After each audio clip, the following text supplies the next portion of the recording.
let's see.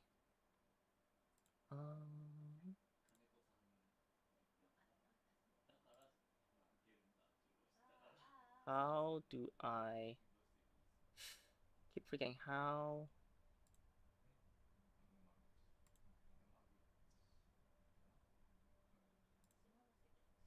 How do I share? Ah, there it is. I always forget. Key. There we go. I think. There we go. Hopefully, I can be heard. And this is in English. Yes. Cool. Makes things easier for me. Okay. So I'm just gonna get started. And welcome. Sorry, it's like a minute in. We're just gonna go over. Well, this is gonna be now, LB3 plus, right? And um, and have all styles. So you gotta have all of them in this so-called list. And sadly, Red's not going to be with us today. I was going to actually do this weekend, but Red said he's busy, and I just have some time. I won't have time tomorrow, so I might as well get this over with now. So today we're just going to go over if they are Limit Break 3, I'm going to be moving them up. If they are supposedly not moving, I'm actually just going to delete them from this list. So it's going to be just essentially just showing you who is worth chasing LBs for, essentially, due to the power increase that they have. A lot of this is going to be due to if their LB3 passive is really good, or if it has to do with having the SS2 or the SS3 or whatever of the character actually heavily influences how important the unit is on your account per se. So yes, we're just looking at Limit Break 3 and having all the styles, unlike before, which is just if you have Limit Break 2, and if they are if you have the SS1 generalized. Now I will note to you, of course, generalized also means you have done your where is this your EX upgrades. We're expecting the EX upgrades to be have done for both of these lists because they're pretty much free to do.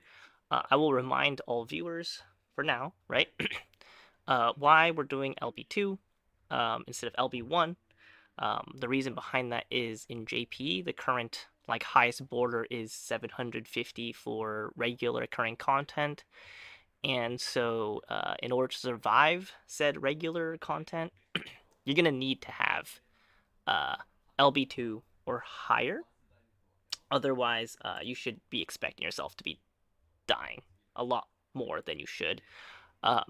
If you see in JP runs with LB0s or LB1s, most likely they're just hanging out in the back, or when they go to the front, it's usually when there's some kind of damage mitigation going on. So you're either breaking the boss so they're not going to die, or you have defense up, or a taunt, or something, or else basically doesn't work.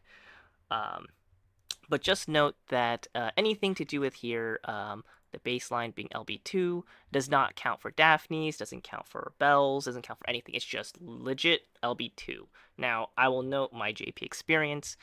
If you just have a Limit Break 2 unit, just flat out, usually they will still die in one hit. So you got to be careful. They will still die in one hit.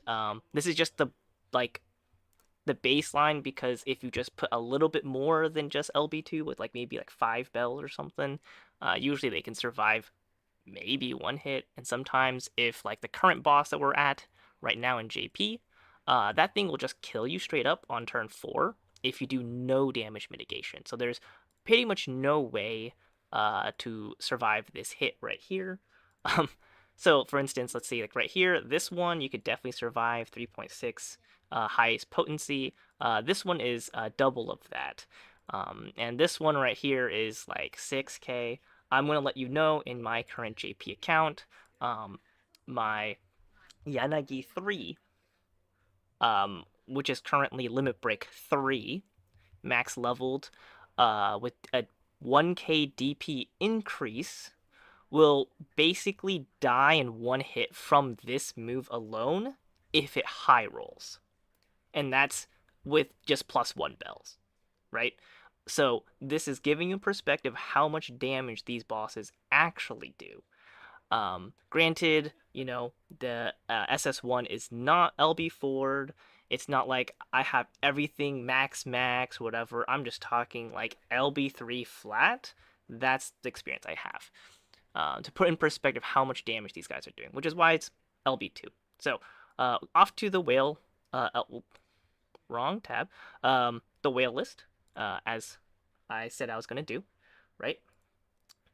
Um, we're going to start off with just, your general here, right? Luca, if she's going to be your buffer, right? Let's just put Luca here, right? And we'll get to see. The main thing you'll get from having LBs is here, right? Lowering your SP cost by 2 whenever she has her Diva buff on. It's good as long as you have, of course, this Diva buff on.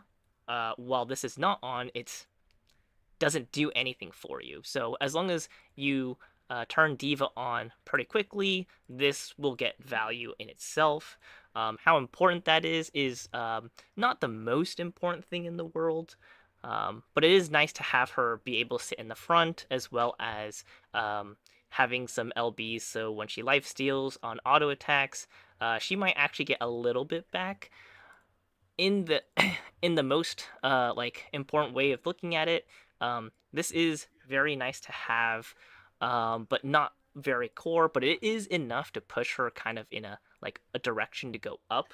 A large majority of this reason is just because SP is kind of needed depending on which Admiral you're using, or maybe if you're not even using an Admiral. So it's like a more important thing if you're running Yanagi 3 and she is a support. It's a big deal, for example. So Luca will go up. Now, there is probably some people ask question, well, before we had like Luca saying, you want SS2, you want, all this other stuff. Nowadays, you really don't. um, you can just sit with Diva alone and it's fine in JP. Uh, though it is, if you are making her a damage dealer, you just need SS1.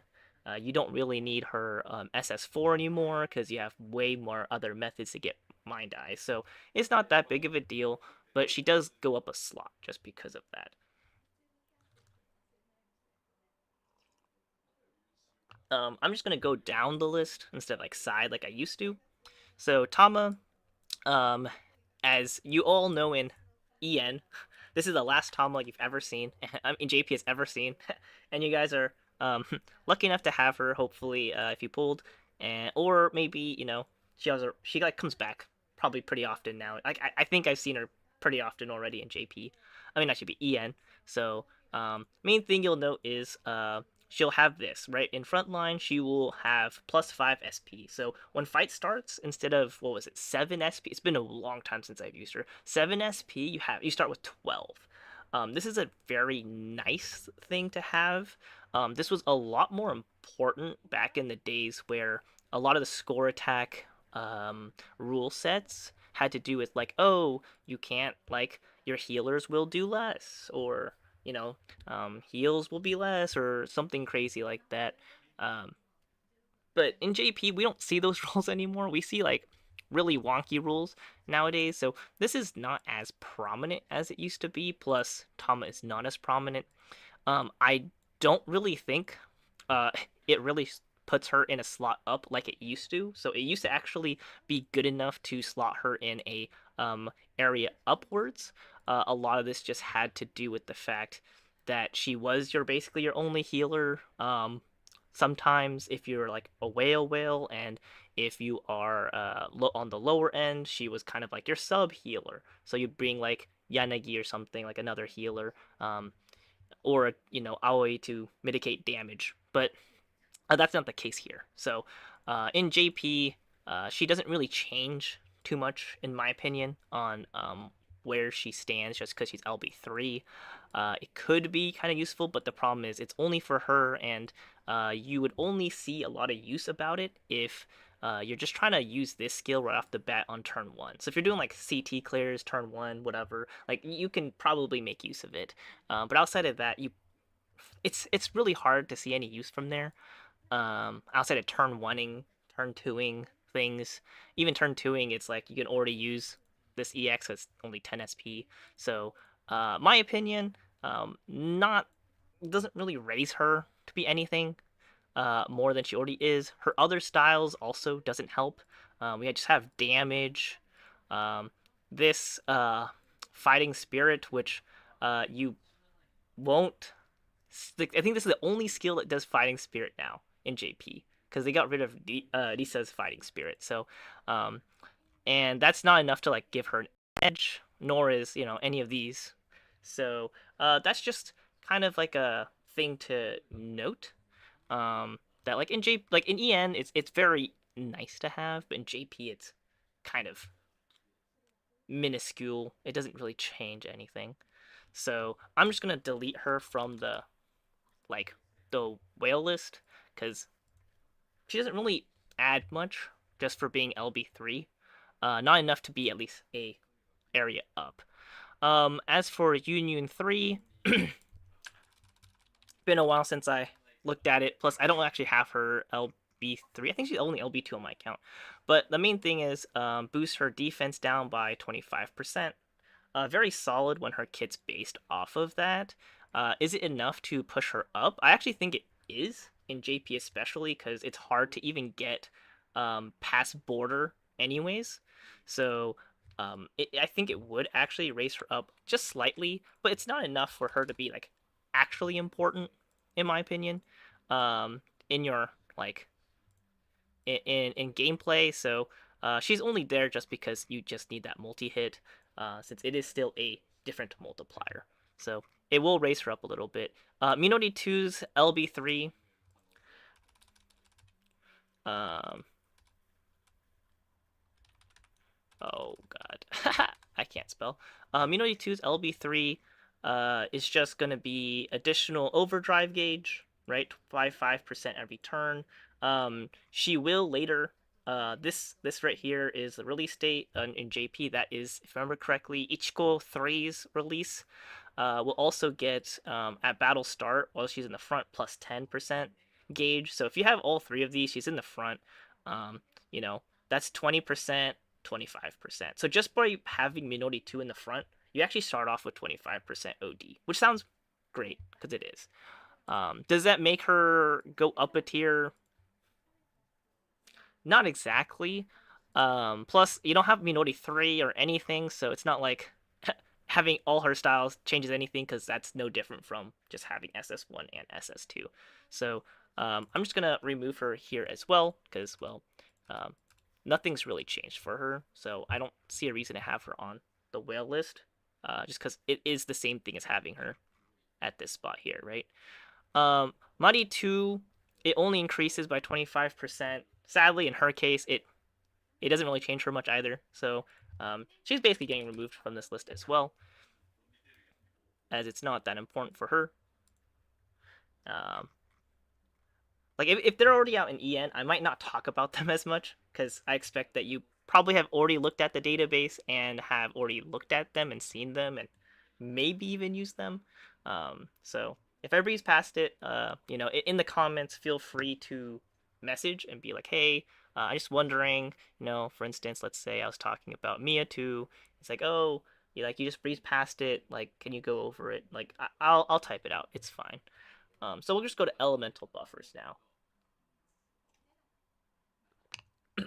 So out of the elemental buffers, these three are basically like this group is basically the queens of like elemental buffers. As you can see, it's just ice, fire, and thunder, like dark and uh light, kind of just don't exist in the buffer realm, but they all have other things that make them really good. Um, if you want to see, right, we have Casa here. Oh, there you go. Her LB3 passive is actually not very used. Um, it's basically tied with Waki. So Waki donates SP. She gets more. She gives the party donation of 2 extra SP, including herself, if she is given 2 SP. I mean not 2 SP. If she's given any SP from an active skill, right? So you can't have like a passive skill like Mia, master skill or something. It's not going to affect this at all. Um, it has to be a skill that actually gives SP for this to give SP.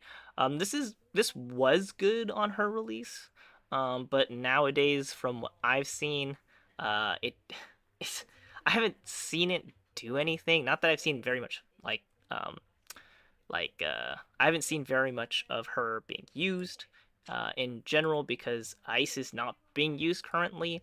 But overall, it's not like LB3 is a make or break for her do with this. Her other styles only help, other things.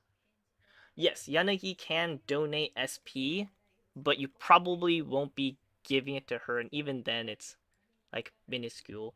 Um, I I think it's pretty good. Like it can be used. I does it put her up a level due to that? I'm unsure because like everything else, we have dark, light, right? Like it's like fire defense down, right? And then we just have the boost effect. And this is like the main part that matters. Um, in her kit. So is it enough to really boost her up a notch? Um, I don't particularly actually think so, right? Kasa and Iroha 2, no.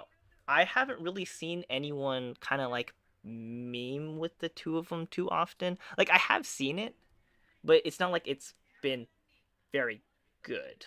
Like I haven't seen very high scores with it. Personally, I've seen in the past, back before a lot of like before fields like were not like we're like kind of on the nerf side. Things like Kura being used with it, or just like other things. So um, that provide SP in general. Ichiko was used very often with her just because she provided SP to her, right? To everyone in the front line. So there's like weird things you can do with it. I think it's very just situational for Ice at the moment because most of the ice teams don't really have anyone who donates SP, and if you do, it's probably just Yanagi. Um, so make do with you will. Is it enough to like raise her a spot? Kind of, but like I can't really say it really is amazing. Um, so I think I'm just gonna keep Casa in her spot. I don't think it's enough to warrant her to be higher. Just because she just gives a little bit more SP if she gets donated some SP. Maybe in the future, when there's like the new ice unit, premier ice unit that provides SP, this might be very different. It might change, but at the current moment in JP, it doesn't really change her spot, in my opinion. So I'm kind of gonna take her off of there. It just doesn't, just not as amazing in my opinion. As for Iroha, Iroha's on the opposite end. Very, like, a little too good when you have her other styles. So, Iroha 2 especially gets way more when you have Iroha 3. Sure, this passive pretty much worthless now in JP. 15% more zone effect will only increase your damage by 15% on your enhances additively to other enhances, so it's very small. However, the fact that now you can also be a thunder, right? Buffer as well, of course, as thunder zone, so thunder fields. You have this for gaining OD. You have this skill here for shoving a lot of SP in your team. She could be used for fire, she could be used for thunder, she could be used for dark, right? 3 different elements. That actually knocks her up a whole entire like tier up, even above Casa, because like you can use her for so many teams. It's not even funny. It's crazy. And you're like, oh, but what about crit damage? That's what this is about, right? Like this will give all the elemental crit damage you need as long as you have the turn counts to go with it. So, phenomenal unit and probably the best elemental buffer in the game. And hopefully, Yostar is nice enough to give everyone her for free, but probably not. It's probably not gonna happen. But one can pray. Iroha 3, on the other hand, doesn't gain anything. Like, she also has this, which is kind of worthless. But she doesn't really gain anything off of Iroha 2, except for the fact that you can use this. But, like, if you're gonna be using her, if you can use this, because this would be killing the boss because it deals too much damage, you'd be using Iroha 2 anyways instead of Iroha 3. So I don't think it really changes Iroha 3 and her placement at all. Like, it really won't. I don't think it really changes anything for her. Higu 3. I mean, Higu 4, sorry. She has the same thing, right? As we saw earlier. And so, like, fire-wise, there are certain characters that can provide SP, which could make good use of her, unlike Casa, right? Is like, for instance, if you have Nikaido, EX1, if you, I think you need to have be an OD. Give me a sec. I might be off it. Yeah, so if you're an OD, you'll provide the party with 5 SP, and then if you provide her with 5 SP, you'll basically provide the whole team with 7 SP. So actually, it's very good since you're basically always going to have Misato on your team. If you're running Yanagi, of course, you can always donate with Yanagi as well. There's just a bunch of different options that are actually used in a team with Higu that it would actually be used comparatively to Casa. So she kind of sits in the same tier as Casa when it comes to that type of material. So I actually am going to bump her 1, which basically puts her in the same spot as Casa. Yotsuha, she only gains I don't think I have to go over it, but like she only gains like 25% enhance ability, and that's really good, especially with how her kit is. But it's not enough really to boost her in any way. In my opinion, she's a little bit on the slower end. And Adele, on the other hand, also just provides herself with more DR. The main thing that you get to have above Yotsuha is, well, the master skill, I guess. But even then, that's like everyone can have it. Does it boost them up? For sure, Adele, not really. Mostly because if you are, especially if you're running like Karen, unless you're not running Karen, it could be valuable. But even then, I never had to use it or care about it. So, um, I I can't value it more. I haven't seen anyone who truly valued it too much. There probably were certain score attacks where you would really have wanted it, but for the most part, you're not going to miss too much for not having it. Yotsuha LB3, like, it's not a make or break, but it does give her an edge over the others for buffing. I'm kind of rethinking it. I think I will raise her just 1 tier because of that. She is just a very solid unit overall. So I think I'll give her a little bit of love. Maybe it's my Yotsuha simping. Haha. Thank you, Excellion. Yeah, I've been busy with stuff.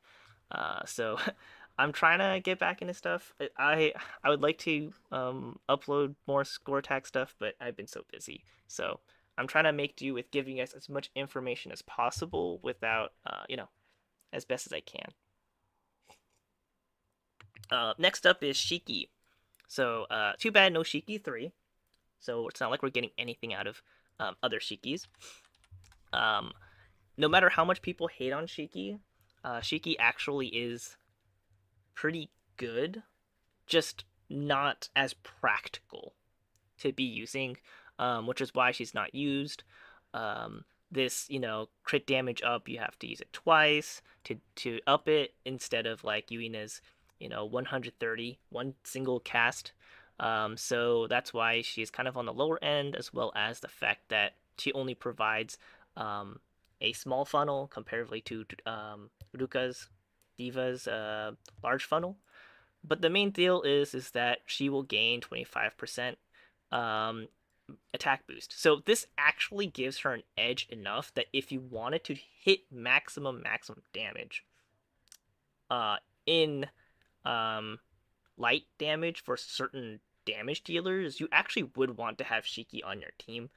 Um, the thing is that it's not practical because you just waste a lot more turns, right? So like if you're just trying to kill the boss, she's actually very good and probably a better choice. But if you are just going for score attack and you need like turn counts matter, she's just not good for that. So overall, does this improve her? I would say it does. The 25% actually is a huge bonus to her, enough to knock her up a slot. Um, and yes, oddly enough, people will be like, wait, but like I thought people meme on Shiki, and the answer is yes, people do because like they're just way better options. But she is, in fact, in a strong situation. You could actually use her in JP and get very high scores with her. It's just that you just won't see it because no one, first of all, no one rolled for her unless they roll for Fubuki, right? And second of all, um, like if you can run Yuina, why are you running Shiki? Like if you're running Yuina plus Diva, there's just no reason to run Shiki. So that's why even though Shiki is within the strong holds their weight tier, you basically never see her in JP. Um, Shadow, what a great character. Um, Shadow 3. They improved her kit recently. Um, they doubled how much attack she gave. They doubled how much crit rate she gave. Things like that. She's pretty good. They made this as a turn base rather than skill use base. So now it actually provides quite a good amount of stats, stuff like that. Um, Doing well. But her LB3 is just a provides, although it says party, ignore the fact it says party. The main thing you have to realize is right here, right? Only those that she actually like tagged with her ult, with this ult, are going to get a 15% of their max DP recovered every turn. As you can guess, if you ever have used like Mua, who gives like 7%, I think, per turn, this is actually pretty substantial amount. The problem is it's only one ally and herself, and it's just 15%. Um, so it is good, but at the same time, it's not any requirement. It doesn't make or break running Shadow. It doesn't change how good her kit is. It doesn't make me feel like, hey, I should use Shadow more because of it. So it won't change anything. So she doesn't really get an upgrade. So I'm just gonna take her off. It's not like her most recent style that just came out in JP. This can be used. This is an exclusive passive, so it's not like it could be moved over here, and it wouldn't have been useful anyways. The newest thing you should realize is we did get a upgrade to her SS1, but the only difference you can notice is it's now 2 turns of defense down rather than 1 turn. Um, the so like there isn't just enough going for her for me to want to raise her up. Yun. Well, if you have been running Yun or you know Yun, her there's nothing that changed for her, so I'm gonna also knock her off the list here, just because LB3 or even having all the other styles, it just allows her to heal a little bit, I guess, if you have SS4, but it's not enough for like make or break or change how she is in the ranking. So um, just toppling her off of there, not really useful. Yotsuha, as you noticed, she used to be down here somewhere. someone messaged on the comments. I think it was Magia. I don't remember exact naming. Starts with an M. Mentioned the missing thing on the Seraph database. I talked to Rem, so it should be up now. Which basically states, I think it's LB0 passive. Yeah, this one, that whenever she does do a follow up, the front line actually gets +2 SP. That's totally what I forgot about, and that actually does raise her tiers because she's useful in a lot of different situations, especially if you're not running Yanagi. So that is something that I did consider, and I raised her up to tier 3, which I think is reasonable. She might have been able to be marked as tier 4, but I feel like that might have been a little too much, depending on like how things fit. But I think 3 or 4 would have been the best bet for her. The main thing about her on LB3 is that now she'll give every turn she's in the back +5 percent overdrive gain. Now, this isn't a huge deal, and honestly, like the great part of just the fact that she has this is that if you're running her with like Minori 2 at LB3, funny note, you can get to something crazy like 30% OD gauge on turn 1 without doing anything. Just a funny note. How important is this passive? I don't think it's that important, and I also don't think this skill here is important. So, does that make me feel like I want to gauge Yotsuha 3 higher just because she has this? I think it can make or break certain comps. Sure, because OD gain is can make or break situations. So, like in 5 turns, this is 25% OD gauge, which is pretty significant. Um, but is it? And she's basically always going to be in the back. But is it enough for me to raise her a tier? I think it's like questionable, but I think I will raise her a tier. The main reason behind that is unlike other characters, which will provide +5% OD well in the front. I think did I raise Minori? No, I did not raise Minori because it wasn't enough. Yotsuha will actually be able to sit in the back all the time if you rotate your front line properly, because there's no reason for her to ever be in the front. So, especially due to the fact that when she's in the back, she also gains +1 SP. So, like bringing the fact that how our kit is built, I think that you can actually make very good use of that OD. Thus, I am more inclined to raise her up a tier. So I am going to be raising her up a tier due to that. Casa 2, actually, I don't even know her LB3 is. No one runs her, so I don't run her either. Um, Party attack 10%. So like, and you're getting like nothing from anyone else. So I don't think it changes anything. We can remove her off this list. I don't think it changes anything from her. Yotsuha 2. So they recently buffed her. Um, I missed some of the buff, to be honest. So I might have misplaced her a little bit, but honestly, they probably didn't change her too much. I totally forgot that they have this now, where she can actually buff allies' attack boost. Sorry, buff her own attack boost. Which one? And then you mean Yotsuha 3s? It's pretty bad. It's really bad.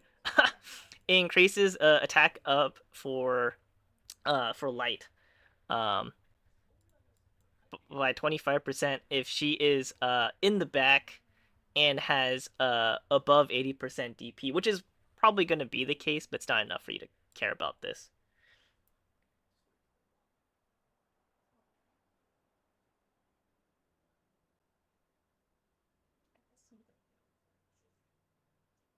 Oh, Casa 2? Yeah, that one's so bad.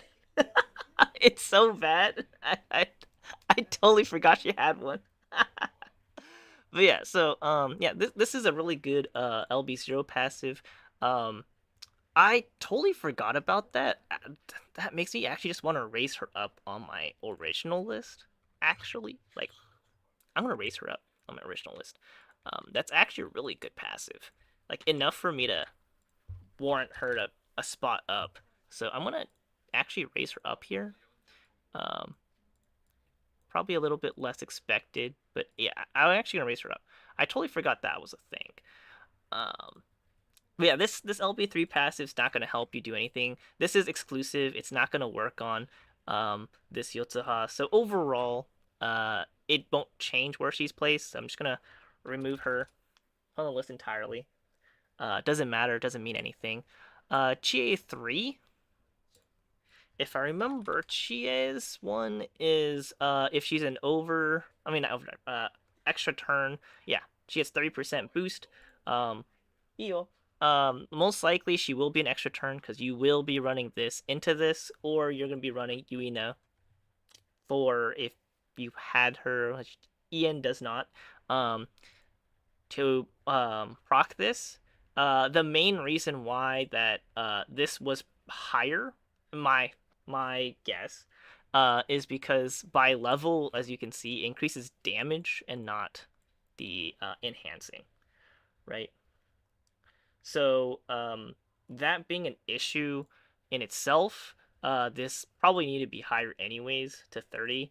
To be honest, it could probably been 35 and people wouldn't have complained because this is pretty mid. To be completely fair. But yeah, overall, does it change things? I think it does. I think it raises her up a tier, um, just because the amount of enhancing she gets is pretty significant. But as you can see, you're probably not going to run her over Casa, which I, of course, did not have her here, but she was tier 8. So you probably will rarely see her use.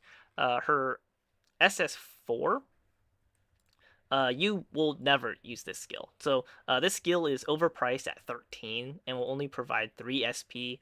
You're probably like, wait, that sounds really bad. Why would I ever want this? And the reason is just because her SS4 will use tokens rather than SP. So they just made it super expensive for that reason. A little sidetrack for fun. This will raise skill level. For literally no reason outside of at level 3, you get 4 uses and that's it.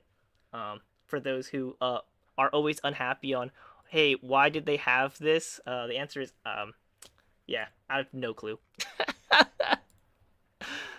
Casa gets 25% enhance ability, just like Chia, except for it's not extra turn, and it's 25%. Just like anyone who basically gets that bonus.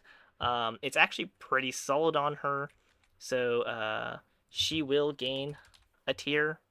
But like it's not that big of a difference when you go like up half a tier on like barely viable. So there's that. These two basically don't move, even if LB3. They're pretty fringe in self. In fact, most characters who are in the fringe tier probably are not going to move. I don't think I'll move anyone in the fringe tier, to be quite frank, because they're that fringe. But I'm going to keep it there for now. We're going to go to general debuffers. I'm just going to remove these. We don't need these, right? And it's not like I need this either. So I'm going to delete this. I guess we could... Yeah, we'll fix this up later. General debuffers.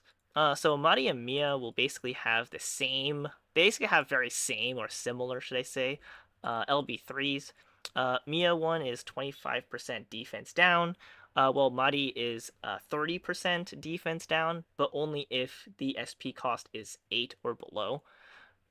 So, Mari, right? It'll be, as you can see here, it's 30%. If it's at 8 SP or low, and you're like, hey, but this is 10 SP, but that's because, does it even show you on this page? I don't think so. But at a certain amount of cost, if I remember correctly, these don't change, yeah. At coming to 3 stacks, or 3 times you've used this, this will actually become 5 SP cost instead of 10, which is wild. It's very cheap. The main difference between the two, I'd say, is that Mia will give SP whenever she EXs, Mari will not, as well as the fact that Mia is going to be providing what's it called? OD gain, um, due to actually hitting the enemy, while Mari does not.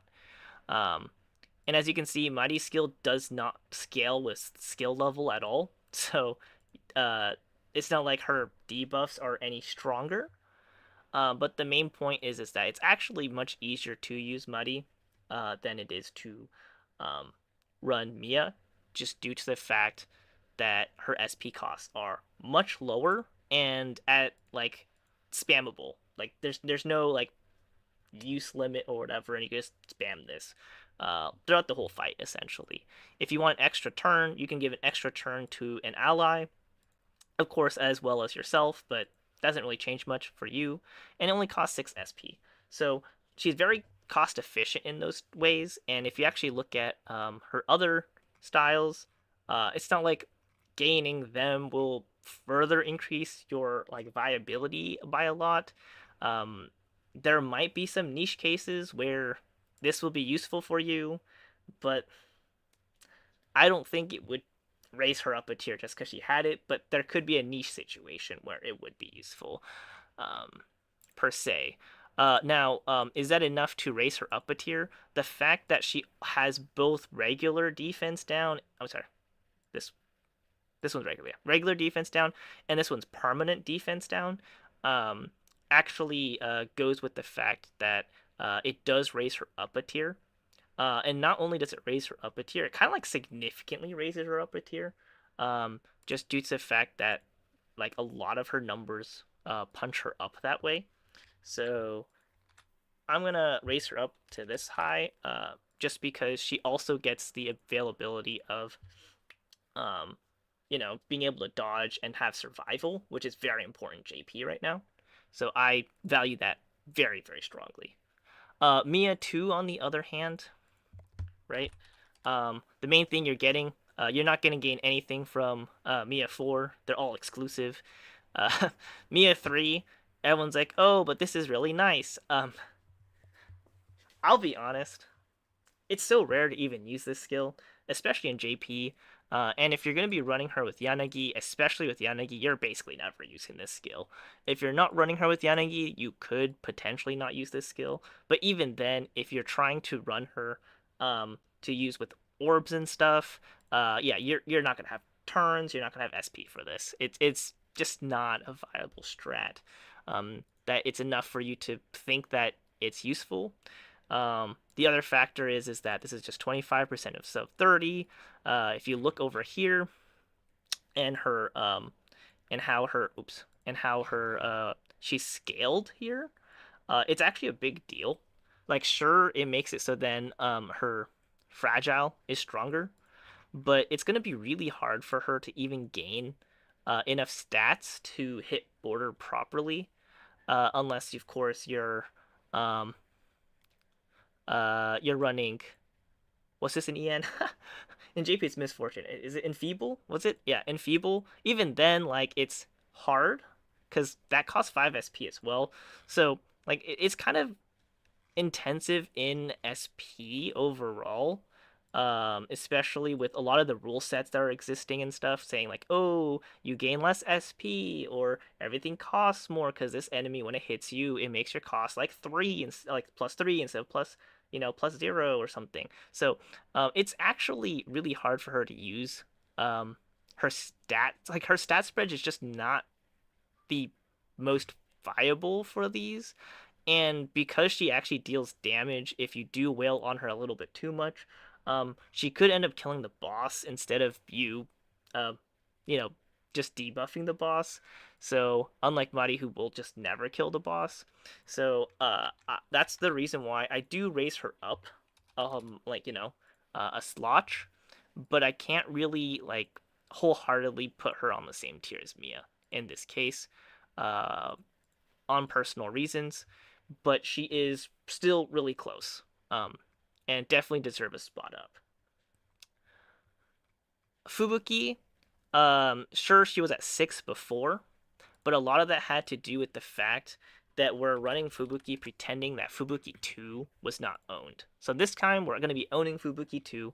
As you can see, she will gain 75% OD, which is really crazy in one cast. In JP right now, if I remember correctly, our OD earrings now can provide extra OD on skills that don't deal damage. How much? I don't really remember. Well, I wasn't really told how much. I might actually ask the JP data miner people and tell me like how much does it actually gain by, because I'm not 100% sure on this. Um, can debuffers still accidentally kill boss in JP? Yes, my Shadow 2 keeps killing bosses right now. Because like the HP of the boss is too low. It's 21 mil. That thing dies. If I deal like 13 mil, it dies. So because Karen like puts a chunk on the boss. Anyway, so overdrive 75%. If you have OD earrings, it actually raises this by a little bit, but not too much. Um, and that just makes her phenomenal. You can get OD really fast, and then you can debuff everything you need to. The status down will definitely help her because her stat spread is also kind of lacking, just like Mia is.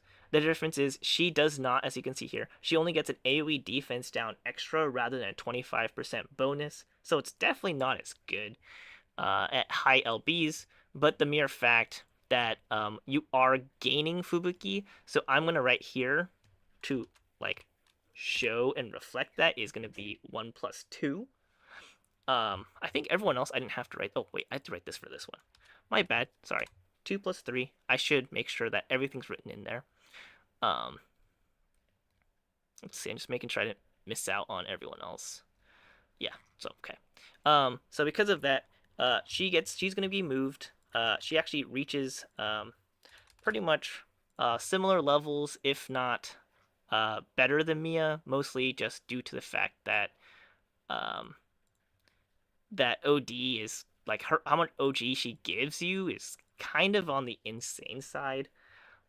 But Mia, on the other hand, gives you SP, right? Like one gives you OD, one gives SP. So like it depends what you want more. I find myself more inclined to use Fubuki more than Mia, but at the same time, I think Mia with higher LBs is much more powerful than Fubuki, even if you have SS2.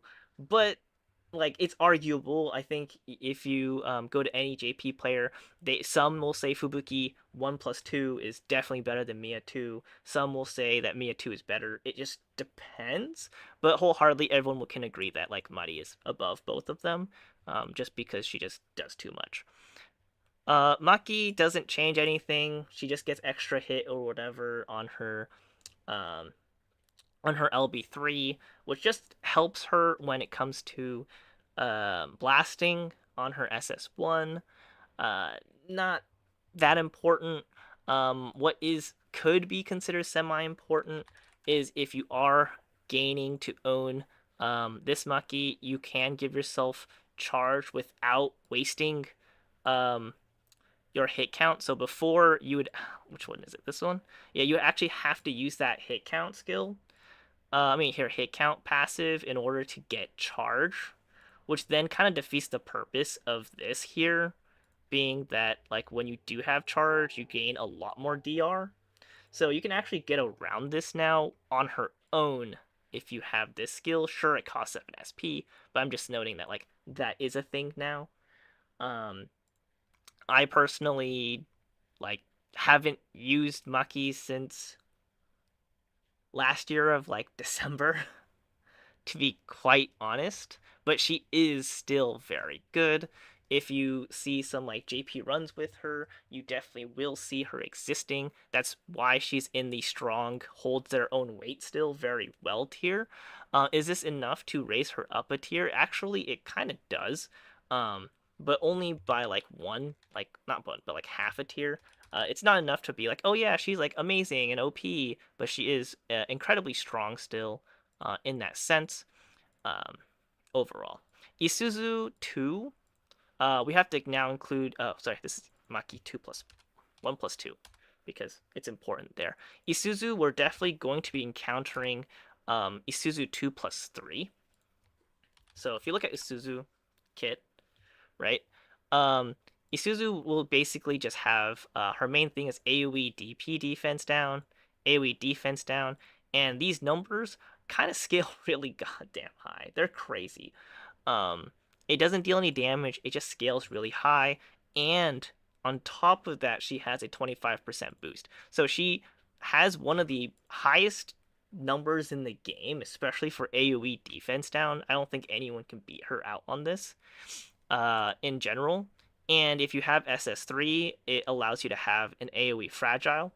The main concern for her is that all of these are one turn, which means that you have to build, like, you must get to OD3, or else, like, this is game over. It doesn't do anything. But the greatest part is this is AoE, this is AoE. So if you have like 3 enemies, like, she is a goddess. Like, she's crazy good for that. The fact that you now have the defense down plus the AoE fragile, and this defense down has an increase of 25%. If you look at her values here, 70% means that she has really, like, easily has the values to hit border if you have like high LBs on her. It's enough for me to warrant her in like a very high space. I definitely don't see her as good as like Fubuki and like Mia, because she doesn't provide any extra like benefit to your team outside the fact that she's basically your best AoE debuffer. But outside of that, she doesn't give you anything. No OD, no nothing for her kit. It's not like her S skills have provided anything. We haven't given anything. The main thing you will note is now she has a master skill over here. So this is to note, right? Granted, before when we did rate her, we did rate her because she had a master skill, right? The main thing is she will heal an ally, and she'll also give them 5 SP. It costs 5 of her SP. So for 5 SP, she will provide ally with 5 SP, and she'll heal them a little bit. So she does have this little side gig thing, but like at the same time, she's gonna be running. If you don't have Yanagi, you don't have Aoi, right? It's like 10 plus 10 plus 8 plus 8. So very high in cost of SP. So you gotta be careful of that. But there's a lot of stuff going for her. So I definitely put her in, high tier 7. She's very good. Definitely better than Maki. There's like a lot more uses for her. Just the mere fact that she has the highest defense downs in the game. She allows you to basically break any boss, especially AoE, just obliterates. If you have her in EN, you probably have used her in certain situations that are AoE and realized that she is phenomenal in helping you break things, and then like just murderize things. It's just crazy how good she is. But now you can imagine her with fragile on top of that with her SS3, right? And that just makes her even crazier to have, because now you're like, wait, but like before she didn't have fragile, so like I just didn't really want to use her. No, she will now, if you had her SS3. So that's like a big point of confrontation that you get, like, I have to really think about. Megu doesn't change anything, but if you wanted to see, just because we're looking at LB3s anyways, we could go look at our LB3 passive. It's just, frontline gives off 30% attack. Nothing crazy. It's not like her other styles do anything for her. Too incredible. It's not like she has a field. This is just gonna be misfortune, and that's it, right? Increases, you know, giving herself a buff won't really do anything. So it doesn't really do anything. The last 2 essays, Isuzu 2 is goaded. Yes, that is true. Isuzu 2 in the last 2 essays, I remember correctly, that last 2 essays uh are AoE. I definitely just Inori 2'd everything just like I do every boss in uh in EN. Oops. Ha. Ichigo 3. So we're now just going to go to elemental debuffers. Yay. So Ichigo 3, um as you can see, she gets gauge 30%, sorry, 50% OD but this is only a one-time thing. Even though this is just one time, this alone is enough to warrant her like a whole entire amount up in tier. A large portion behind that is this skill here. Um, actually is depleting your OD gauge by 50%, which will naturally make you under 100% OD, and then this will proc basically no matter what. Um, come, there are certain situations that's not the case, but it's very very like uncommon, should I say, for that to happen. And this will basically proc this, and this is very important to have, mostly just because of the mere fact that this makes it so then the only cost you have of using this skill was not the 50% OD depletion, but in fact it was just the mere fact that you didn't gain any OD from her auto attacking. Instead, you gave everyone in the front line, including her, 6 SP. Like mentioned before, her LB0 passive, if you are under OD1, you actually provide 1 SP to her if she's in, even if she's in the back line, right? So if she starts out in the front line, um, and you start the fight, and you also have like Karen, um, that's another plus 1 SP. So you're supposed to start off with what, 7 SP? That's going to be 8, and then with Karen be 9. So you already start with 9 SP. Like, so she's already starting with 9. You will pop this, and that'll get her to 15, right? And per turn she'll get um like another additional plus 1 because you're under 1 OD still, right? And additional 1 from Karen. So you're getting plus 4 per turn, right? You're already getting 19 SP. So you're already going to be at 19 by turn 2, right? And that you're like, wow, this is like 18 SP. Exactly. You can cast this now. And you're like, wait, but what if I have Yanagi, that adds plus 2 to this. Well, if you are diligent enough to actually have her master skill, um, everyone who is 31E, including herself, lowers SP cost by 1. So, um, this will become 19 instead of 20, right? Instead of the 18, it becomes 20 minus 1, 19. So she can actually still use this turn 2, and you will be at least 0. You won't be a negative OD because of the LB3 passive. So putting everything together on top of like she needs LBs to stay alive in the front. Um, is this the onion stream? I hope so. No, I'm just kidding. It's not onion this time. This is actually enough for me to warrant her to be actually just be like ahead of like pretty much everyone out there, just because she can do that all alone. Like, it's just crazy that, because like getting OD is like the most important thing, and getting 50% OD for free is insane when something's supposed to cost 50% of your OD. You just ignore it. Dude, I like eating green onions. Come on, man. Misato 3 is one of the weird ones. So Nikaido LB3 plus having her other versions. Her other versions won't really change anything. It's not like, oh, this, ice attack is gonna do anything for you, right?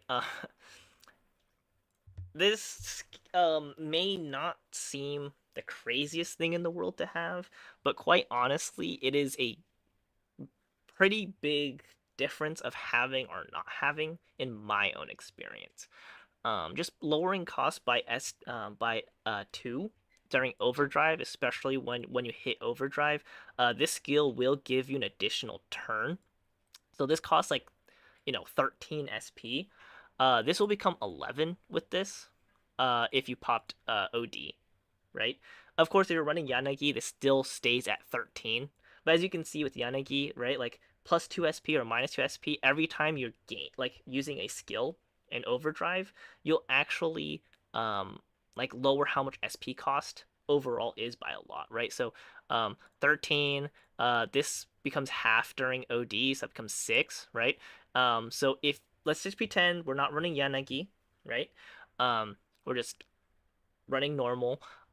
This will be 11, and then this will cost 4 SP, right? So total is just 15 SP to run this combo of both of these, and that kit costs 1 turn of 15 SP for both um, the AoE defense down, of course, with the fire res down and the fire defense down. So it's very solid. If you really wanted to kick things into gear, you could also run this, and this would have cost 9 SP. And it'll give party, except for self, 5 SP. So there's a lot of ways to provide SP to your team. Very phenomenal, and this itself definitely helps you do that. Is it enough comparatively to Ichiko? No, but it's enough for me to like raise her up a tier, just because that is really useful from my personal experience. I found it very useful to have by a long shot. There are certain comps, a lot of comps that I couldn't use because I did not have it, or if I like could not use it, I could because didn't have it, or when I did have it, I could actually use them. It kind of make or broke for me of using her in general. Uh, Shadow, unfortunately, doesn't really get much from LB3. Um, but this lowering defense by 18% is still solid. It does sound very minimal and very like who cares in in general, but you realize that this is a very big thing. If you could make sure that her DP is in fact higher than 80% by the time that she does go out, but it's not big enough for me to increase her tier. The reason why I say it is decently big is because in JP, it's very hard to hit cap for anything. So even if you're like, hey, like we can potentially hit 45%, you're probably only hitting like 30%. And even if you have her at max LB and everything, she's like barely above, so you're probably only looking at like 33, 34% at best. So it's just not enough for you for for like you to carrot being 45 in current en. You'll notice, oh yeah, like if I'm hitting 45 all the time, this 18 basically means nothing. It's much bigger impact now because of the changes, outside the fact it's not that big due to fragile being part of the equation. So make do with how you feel about it. I don't think it warrants her a tier upgrade at all. So I'm not really gonna upgrade her here. On top of that, it's not like you're gonna be using this skill. It's not like you can use these skills either. So overall, Shadow doesn't change. I'm gonna remove her off the board here, but she is of course a solid unit and required for Thunder. Casa, on the other hand, right? Um, she gets skill boost 25%, which is very nice for this skill if you end up using it, but the likelihood you end up using it is not exactly that high. So um, I don't really warrant this to be that important, and of course, her other versions don't make her that much better. However, if you do run her for a fire team, because you can run her for a fire team, um, it could be um, useful to own her SS2 for the defense down. No requirement, doesn't really change her too drastically to the point that I want to increase, her viability or whatever. So I'm just gonna remove her as well because it's not enough for me to be like, yeah, she's so much better. Um, you can use her LB2, LB3. You basically won't feel a difference overall. Hisame. So Hisame's 4. Coming soon in EN in probably like a month and a half. Um, and her limit break 3 is the SP cost in half during extra turn. So unlike Nikaido, she has to be an extra turn for this plus -2 SP. So she doesn't get as much return as Misato does. In this case, as you can see, she has to use this skill here to get the extra turn, and then she will reduce this skill. Notably, this will be 8 SP, and when you minus this by half, it becomes 7, which means that with -2, that will turn this skill into a 5 SP cost skill, which is really nice because it goes down from 17 to 5. Of course, this is not counting Yanagi at all. This was used very often and very great. Sorry, Kian, I'm not making your MADs dude right now. I'm so busy. But yeah. Anyways, this -2 is very important. Before Yanagi was out, a lot of it had to do with the fact that if you did run Hisame with Luca, you can actually get away with using this twice into this for a mad amount of OD for a very cost efficient amount of SP. So if you notice, this is 8. If you had -2, it becomes 6. And then this one here is 5. And so it just be 8 plus 6 plus 5. And you actually get what? 2 hit plus 2 hit plus 3 hit. And of course, you get an extra 5 on each of those, so it's an extra 15 hits in general if you had Diva on your team and you just put extra hit count on her. And so in one turn, she can effectively using what was it? 14 plus 5, so 19 SP. She can effectively give you what is this? 7 plus 7, so 14 and 8 is 22. 22 hits of OD. Of course, is before earrings. And yeah, you could just loop with her essentially if you do that, or you can just use this 3 times, right? And then auto attack at the very end. That's also a deal you can do if you're hey, I don't have any more uses of this. This has unlimited use. So that is one thing that was done a lot in JP for quite some time, and this allowed you to do that. If you didn't have this, you basically couldn't do that. Nowadays, if you're running her with Yanagi, it's really hard to make use of that and make her useful from that. But I think it's enough to warrant her at least a tier up, because you're saving out on SP here and there. So a long-winded short, it is good. Hyena 4. So newest Hyena, LB3 passive. She will gain 50% DR rate. This is incredible because she is a debuffer that can blast if they're in downturn. As you can see, not downturn, she doesn't really do much. But in downturn, 28 times 50%. This becomes a great deal, and it becomes very potent. She's the one that allows Thunder to not run Kaden 6 and still come out with very good damage. Even if you're not running her in Thunder, she is still phenomenal due to the fact of 8 hit count plus this skill. Plus the 28, and you have 50. You can hit she ruins blasters by herself if Kaden wasn't around. She's the best blaster around essentially. She also will give you a defense down. And of course, if you're not accustomed to having hyenas, you can also give yourself fragile. So she can just do all your general debuffs all by herself.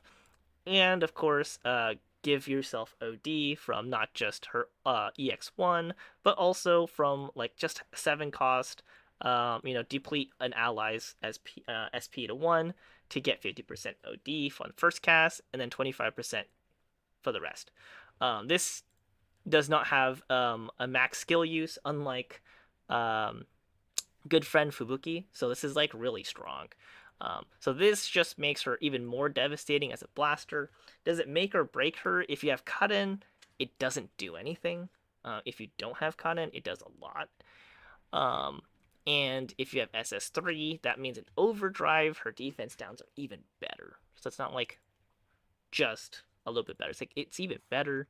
Her SS2 doesn't do much for you, but her SS3 allows you to basically do fragile AoE. So overall, her power comes even greater.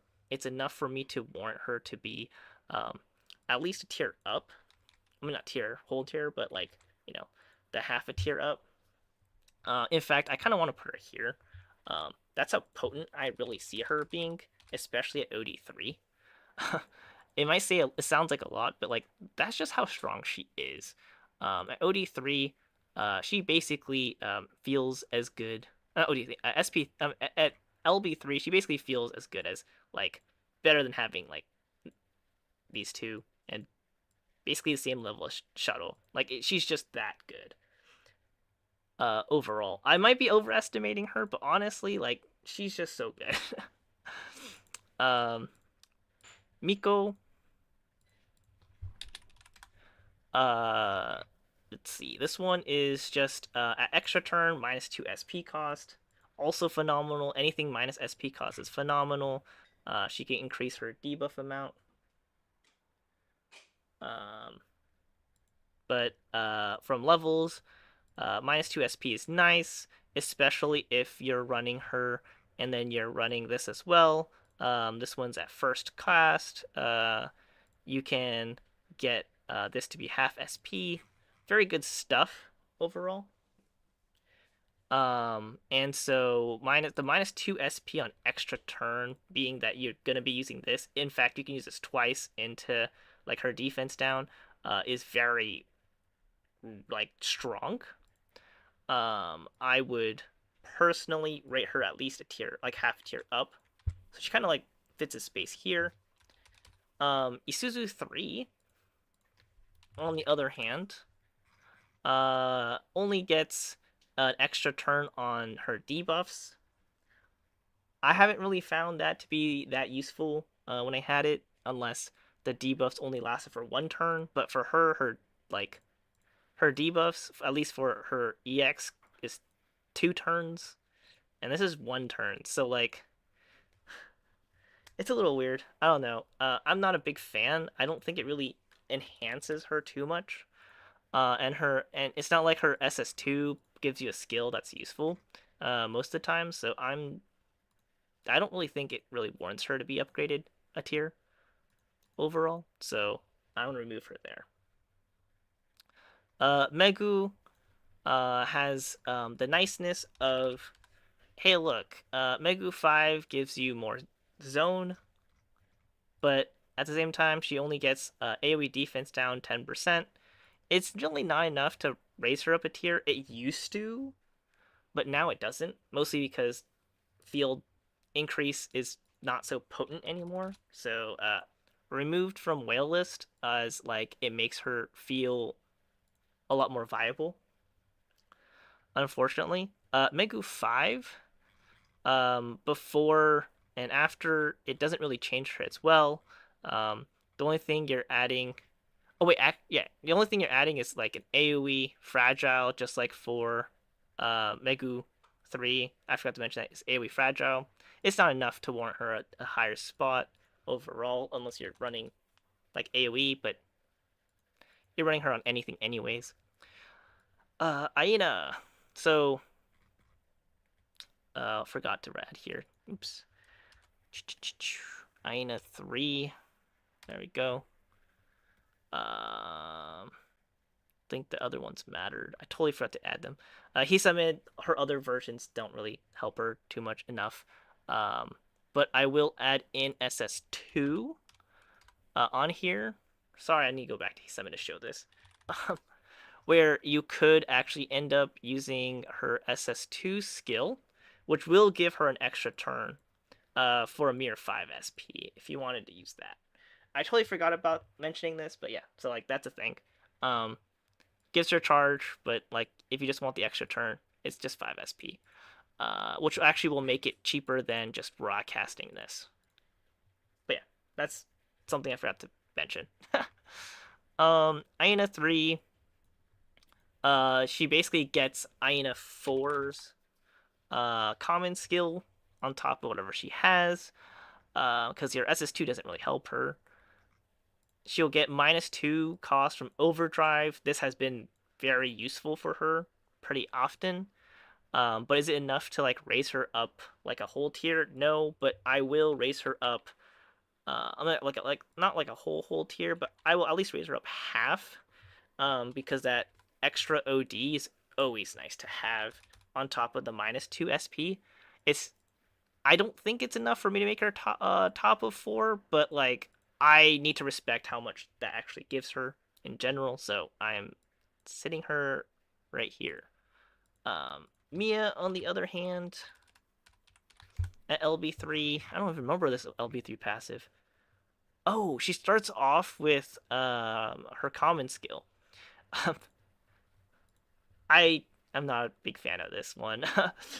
It's not that useful. I don't know. Maybe you EN players who have LB3 feel like it's useful. I have personally never felt like it was a big deal.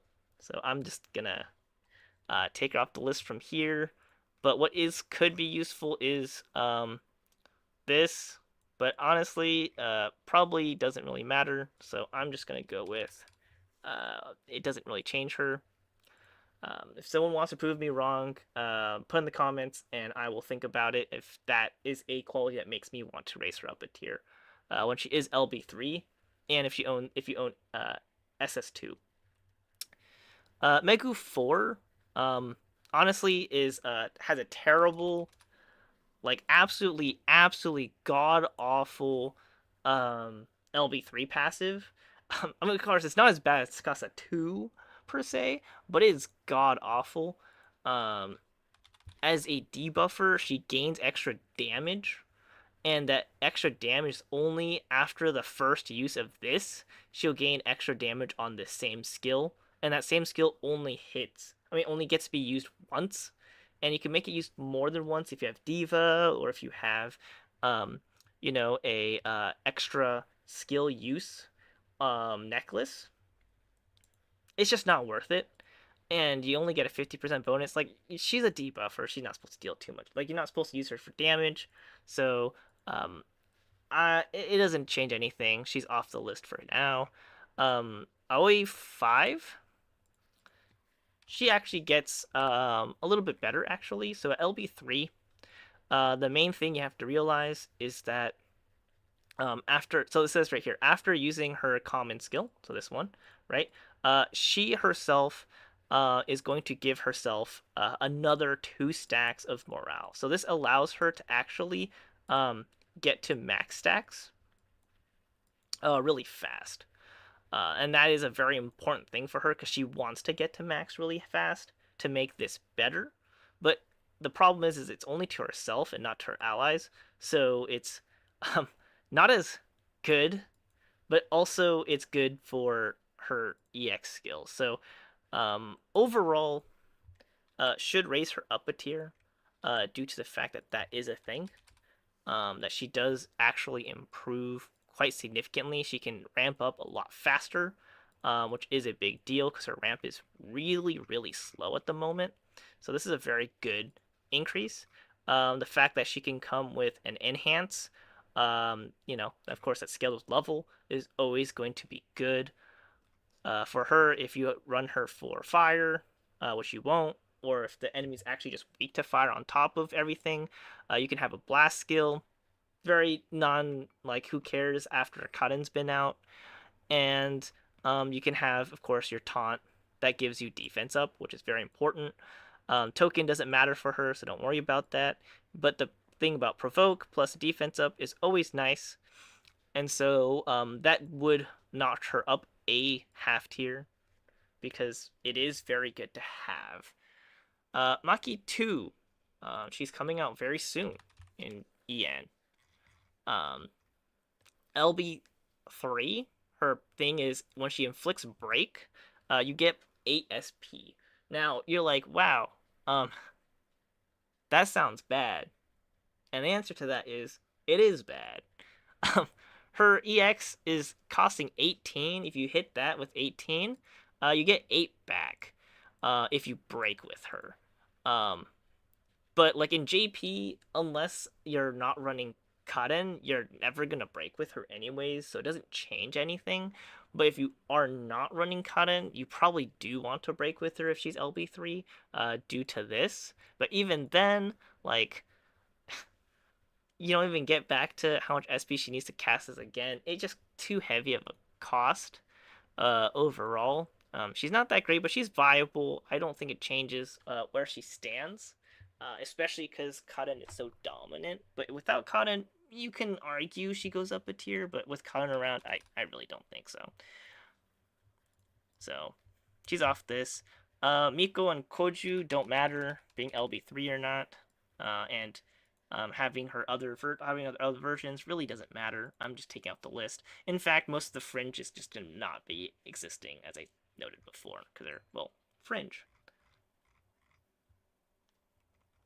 Defenders. Seda 4. So biggest thing about Seda is she's beautiful, very cute, very very cute. My first SS. So main thing, LB3. Now what she does is that if you give her SP, she gives all allies plus 2 SP. So basically like Higu 4, Casa 5. This doesn't like sound just like the other two.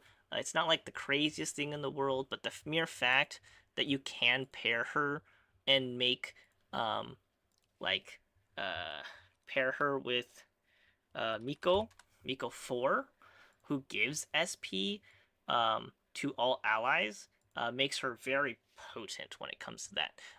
At this max, it gives plus 4 SP, and if you have this LB3, if you have her LB3, you're basically giving plus 6 SP to your whole team, not counting, of course, Miko, who only get plus 2 SP. That is huge, and that is incredibly, incredibly potent in terms of how the team dynamic works. So it depends if you're running her with Miko or not intended. If you are not, this passive is not as important. But if you are, this is like a really crazy good passive. So one can say, hey, very good with walking minions, without walking minions, probably not being seen that much. In fact, you might not even see it at all. So yeah, just kind of like gauge around that. I personally think it would raise her up a tier just because like if you do run her with walking minions, you can really feel the difference. It's crazy good. The other fact is like if you have her SS3, she actually will have a AoE cover with break guard. As you can read here, break guard is a new thing they have in JP. Um, of course, EN will have it soon with Bride Seda coming out, probably in like 2 to 3 banners. Um, and this is basically that, hey, if you have over 50% DP in the beginning, you basically can never break. You'll be left at 1 DP. Uh, and they only get 1 use of this, so it's only for 1 turn.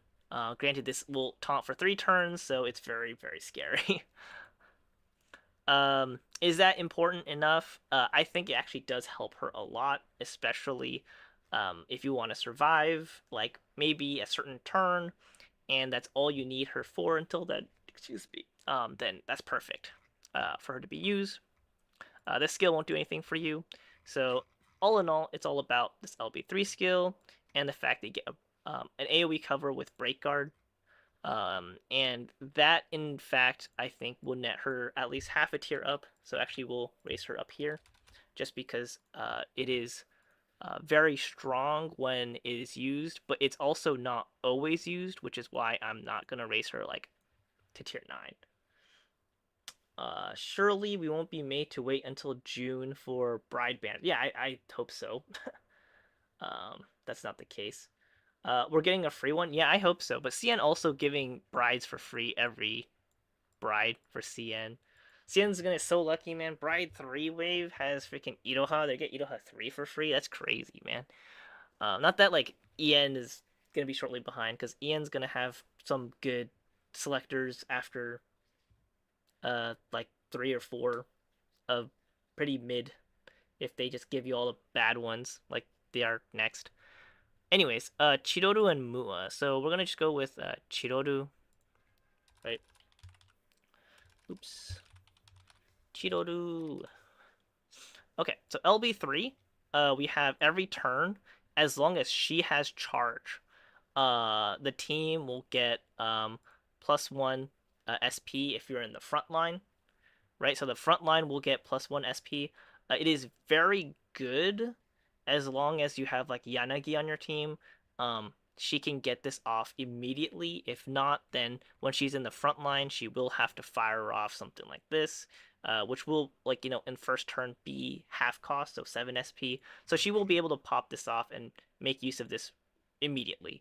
With Yanagi, this is even more potent.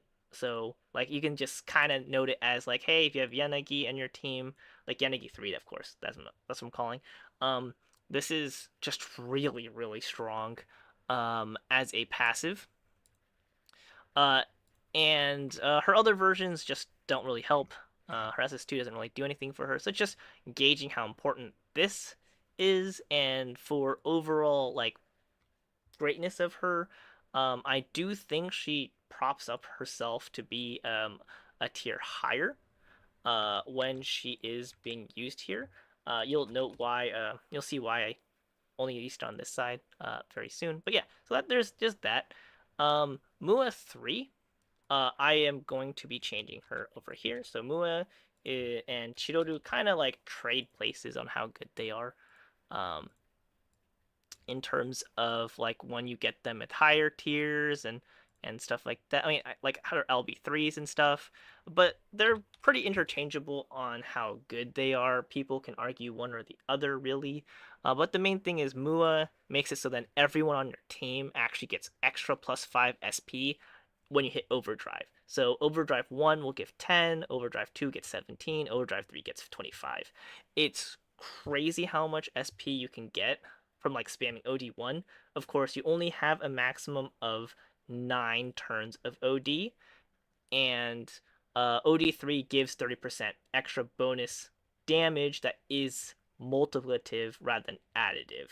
So you do have to take note of that, but she is very good at making sure you have enough enough SP just by popping OD, and that is huge when you get like OD1 can get you 10 SP instead of 5. So I think that's like way crazier than what Chidota's doing for you. Aoi doesn't change nothing changes for her if you have her other versions, whatever, for as a defender. So I'm gonna keep her where she's at.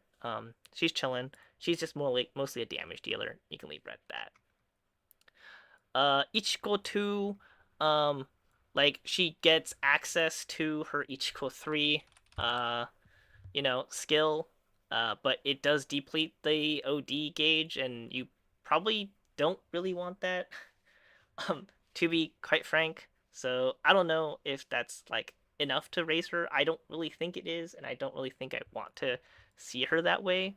Her LB 3 is more skill damage if she's in the front and the enemy is afflicted with any kind of provoke, which basically just means more damage.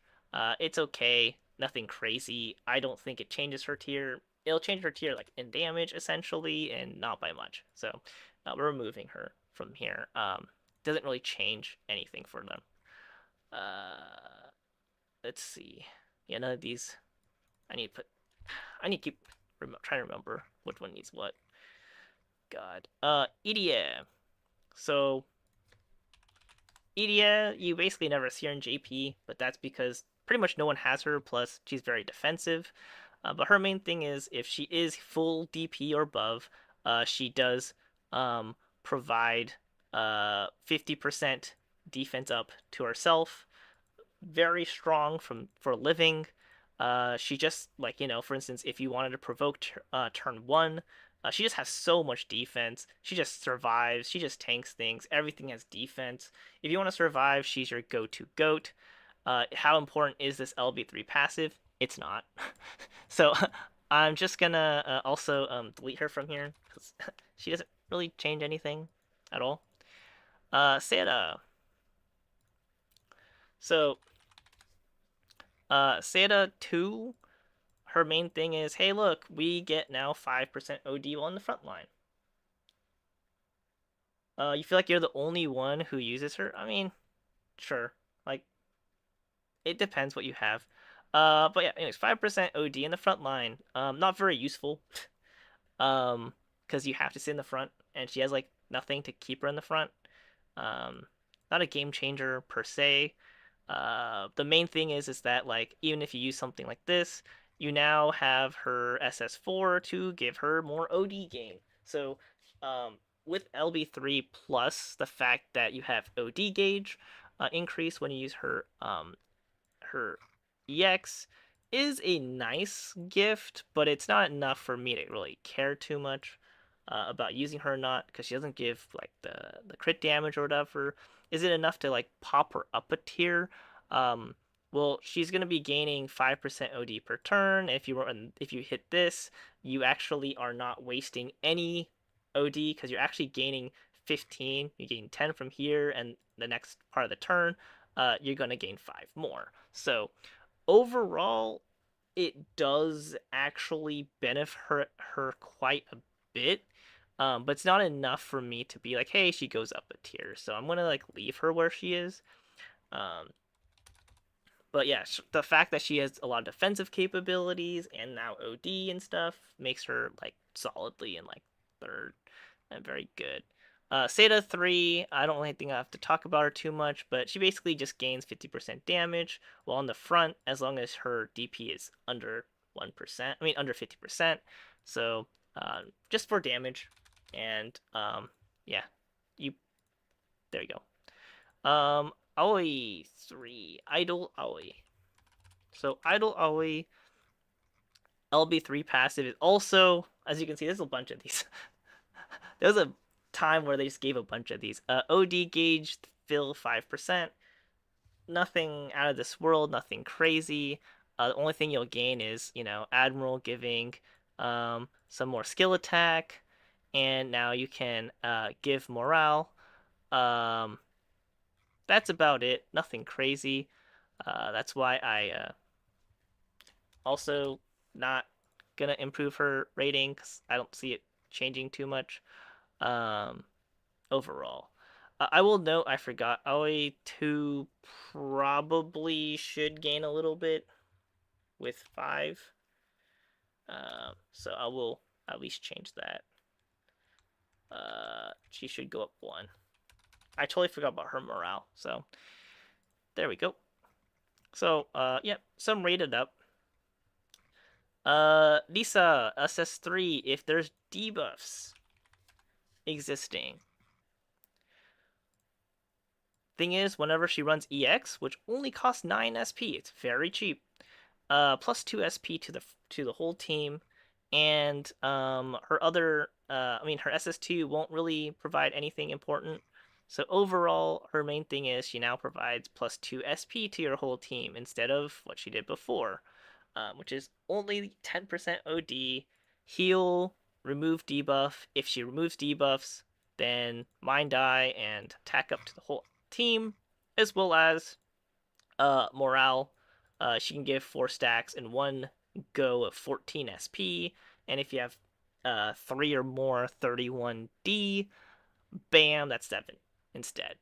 Um, that's her whole thing, her whole shtick. Is that enough to like raise her amount? Not exactly. I don't particularly think so, and so I'm just gonna leave her as is. I don't think it really changes her, so we're gonna remove that. She is not on here. Miko. Miko. So Miko's thing is LB3 passive is if the skill cost is 8 or less, as you can see this is 8, right? Um she will the skill will be boosted up 40% recovery. Now this sounds like nothing and this sounds pretty laughable. But in any event, it is actually very useful because the first couple casts of this skill, as you can see, the DP is just really bad and really low. Until you get to like 3 stacks, then it starts like healing a lot.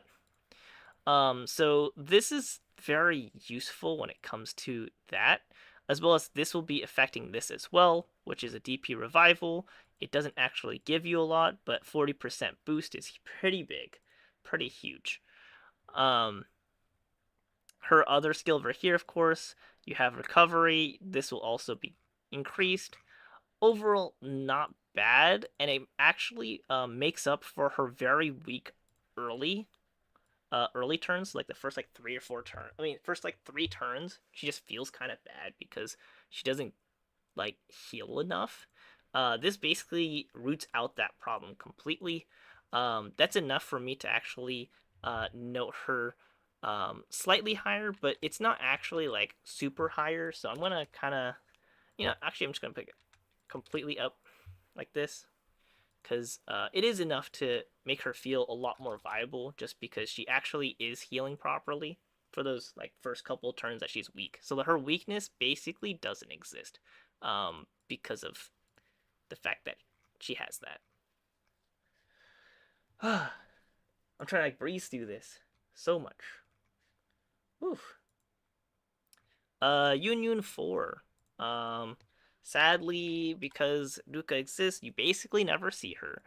Her thing is that she does lower her SP cost by 2 as long as this field is active, which means that no one has gone broken. So if no one has gone broken, um, that field will be up, and as long as that field's up, it will reduce her own SP cost by 2, which means that this skill here will cost 9 SP. Very big deal. This skill here will cost 8, and so you'll be able to heal allies, and it'll cost 8. Very big deal in my opinion when it comes to how like viable she is as a like healer as well as a buffer at the same time. Um, she can run this if she wants to run this skill again. It'll only cost 12. Um, Pretty sure this will actually heal more than this though, if I'm not mistaken. The only reason why you would use this skill instead is because you want the field to come back up. Otherwise, there's no reason to. Biggest thing you'll note is, of course, um, she is very good. If at turn 1, she can already cast this immediately and bring out the field, which will already lower her cost by 2, on top of the fact that your whole party, including her, because remember, this doesn't say not including her. I have not actually used her, so this may be wrong information. Just noting. I don't own her, so I can't make sure this is correct. Um, this will also increase her own SP by 5. Let me read this actually. This actually might say no union. Gets it. So let me just read this real quick. And from the looks of it, it says all allies. So I don't think she's yeah, it says all allies. Yeah, so I don't think she's excluded on this at all. So she will also give +5 to herself on her first cast only. This is first cast only.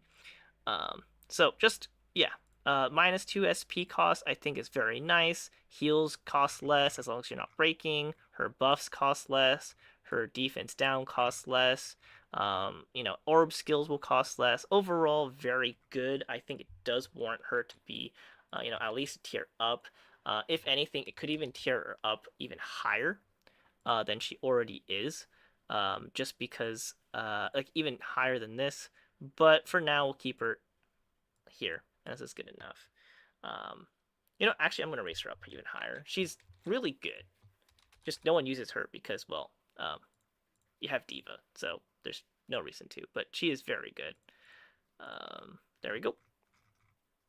Irene. So, the newest Irene. Main thing you'll get from her is battle start. If you start with her, 5 SP in the front line. It's basically the same thing as Tama, Suit Tama. Suit Tama and her doesn't change anything. This can be considered a big deal, depending on how you see it.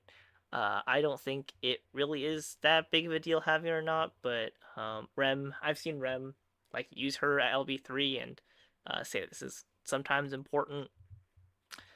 This skill will now can be used and it will buff her, but she's a healer. She's probably not going to be using that. It doesn't matter.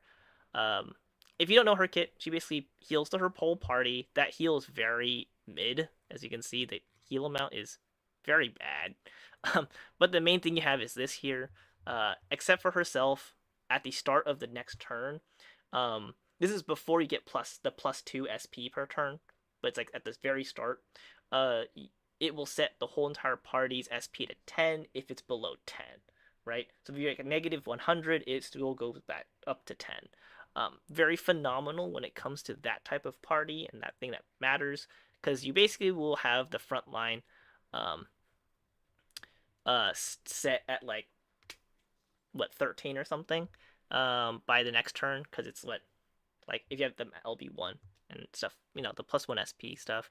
So overall, very nice to have, very niche. I don't think it warrants her to go up, so I'm gonna remove her from here because I personally don't think so. I might be wrong, but I don't think so personally.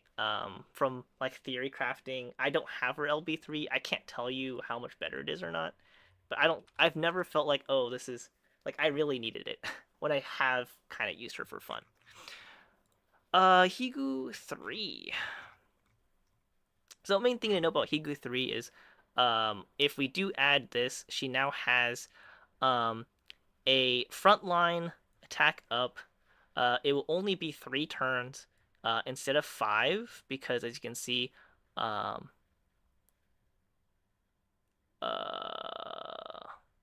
a sec. Wait, what? Why is it written like that on database? Pretty sure the kanji is saying, yeah. Okay, yeah, I don't know why it's like that's weird. Okay, because this is supposed to. Okay, what's written here is frontline 5 turns if you're fire, and this one is applied when you're not fire. I don't know. I have to talk to Rem about this. I'm gonna like give me a sec. I'm gonna screenshot this. I'm pretty sure that's what it says in JP. I'm gonna screenshot that and send it to him. I'm pretty sure. Anyways, not that that's like the most important thing. She does already come on her SS1 with that skill, but not turn based. But it's always nice to have that turn based. Her LB3 passive feels really bad, to be honest. It requires her to be in the back to give the whole party 7% DP, which doesn't sound that bad until you realize that her whole kit is about giving morale to your allies, and you have to spam this skill to do it. And she gets SP per turn while in the front line. So that's a big problem because it's like very conflicting. Do you want to be in the back line or do you want to be in the front line? And that confliction makes her, in my opinion, kind of like this is a very useless LB skill. Um, and this will only improve her kind of if what I'm reading here is correct, which it should be. I'll ask Rem. Even then, I don't think it warrants her to be ranked up per se. So I'm gonna remove her here, but it is not like a bad thing. Everyone here, I'm gonna say this without like having to bat an eye. Outside of Chie, like Chie is gonna be like moved up one, with LB3, overall. Oh, by the way, let's see, did Union need any? No, no. Yeah, she doesn't. Just making sure everyone else is fine. Okay, yeah, Chie will be the only one who moves up. Everyone else here, pretty much doesn't. So I'm just gonna remove like everyone. Yeah, no one here should be going up. So everything's clear here.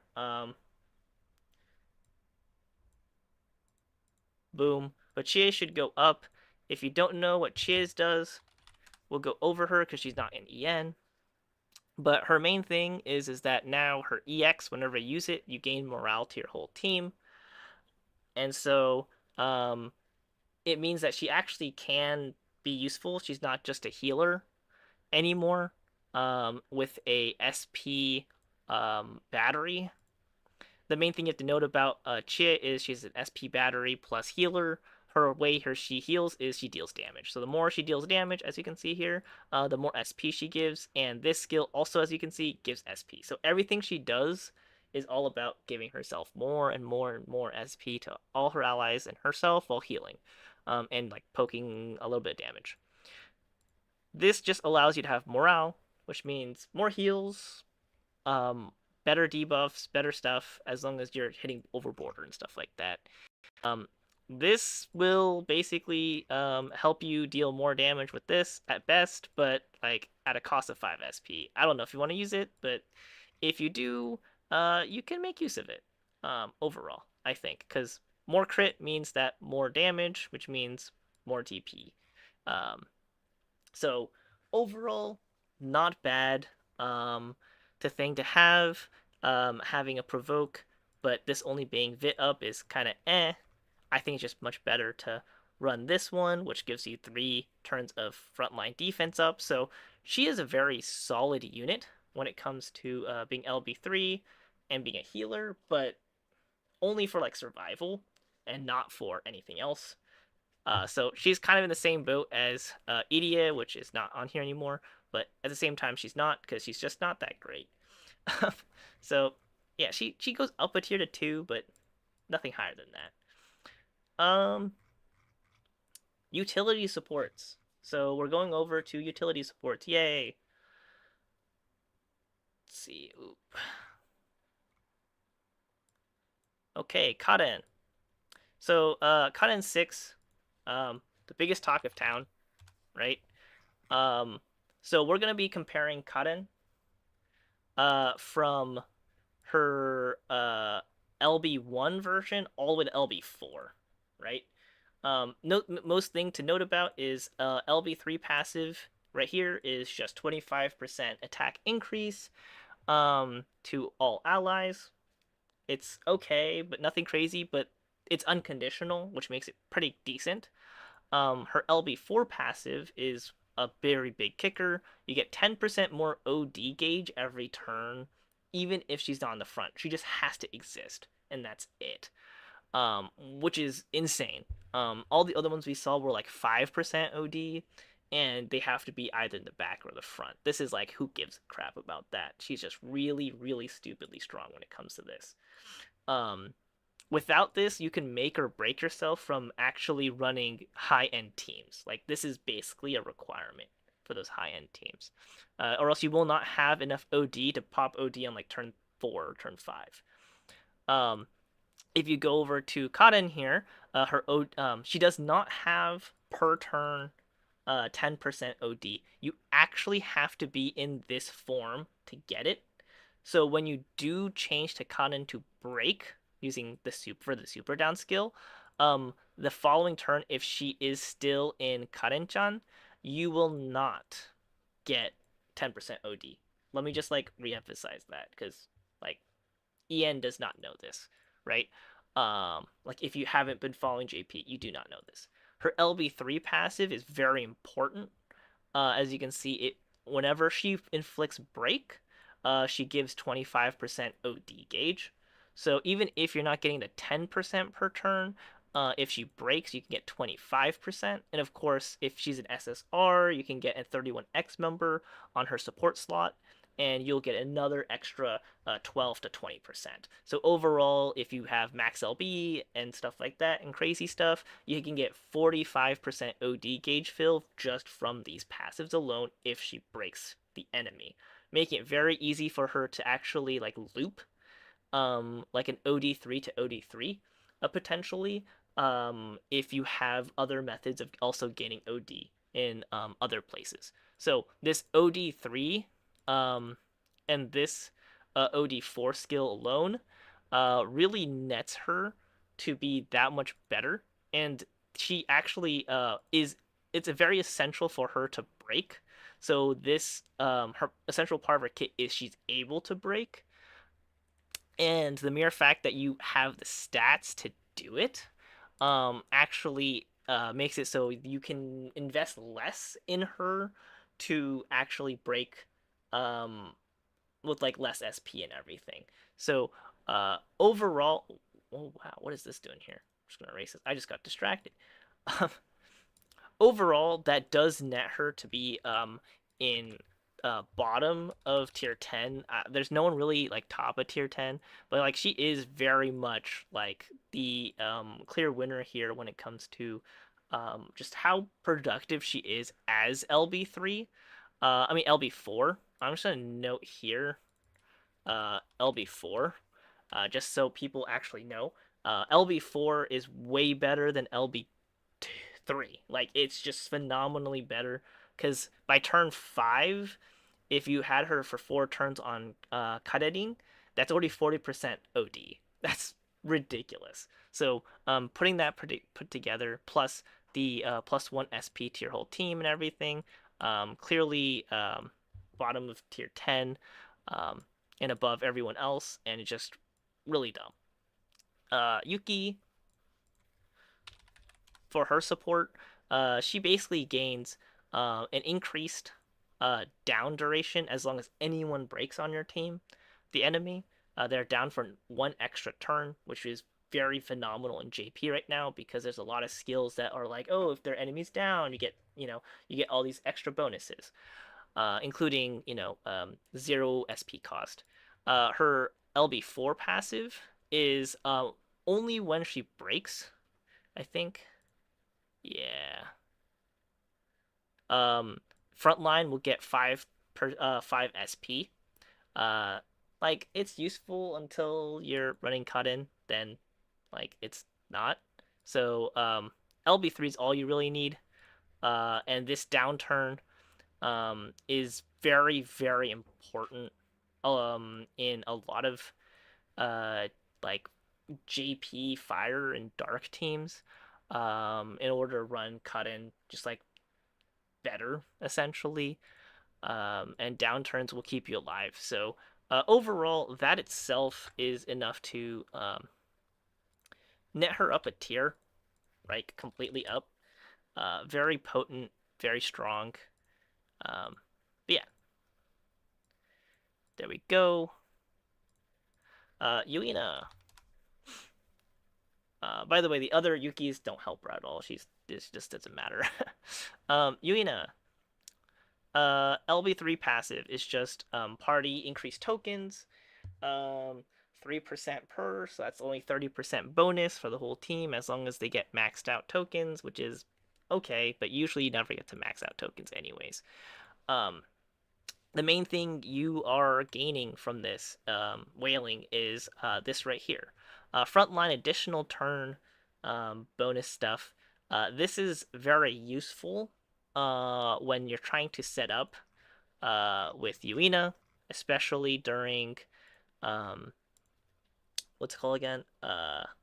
Especially during um, like setups and stuff. If you want to have like more debuff turns and stuff like that, since her SP costs are relatively low, this is really good. Is it requirement? No, but is it pretty good? Yes. So overall, that's basically the only thing you're being gained. Is it enough for her to go up a slot? Uh, it used to be, I think is the right way to put it. But for now, I'm going to keep her in this tier. But technically, she is higher within this tier, which is why I'm not going to erase her. Because she's technically better. But, like, it's not enough for me to be like, yeah, she's, like, here better. She's just, like, higher in her own little box. Mia. The newest Mia, main thing you have to note, Zuna 4 can be used for instant OD2 Fubuki now, since blasting for Kanen 6. Uh, kinda, yeah. You could, but you do need other means. So, there's more to it. I don't think, like, you can always do OD1, I mean, OD2 turn 1 and kill with Kanen. Um, like, even before, just with Yuina 4 existing.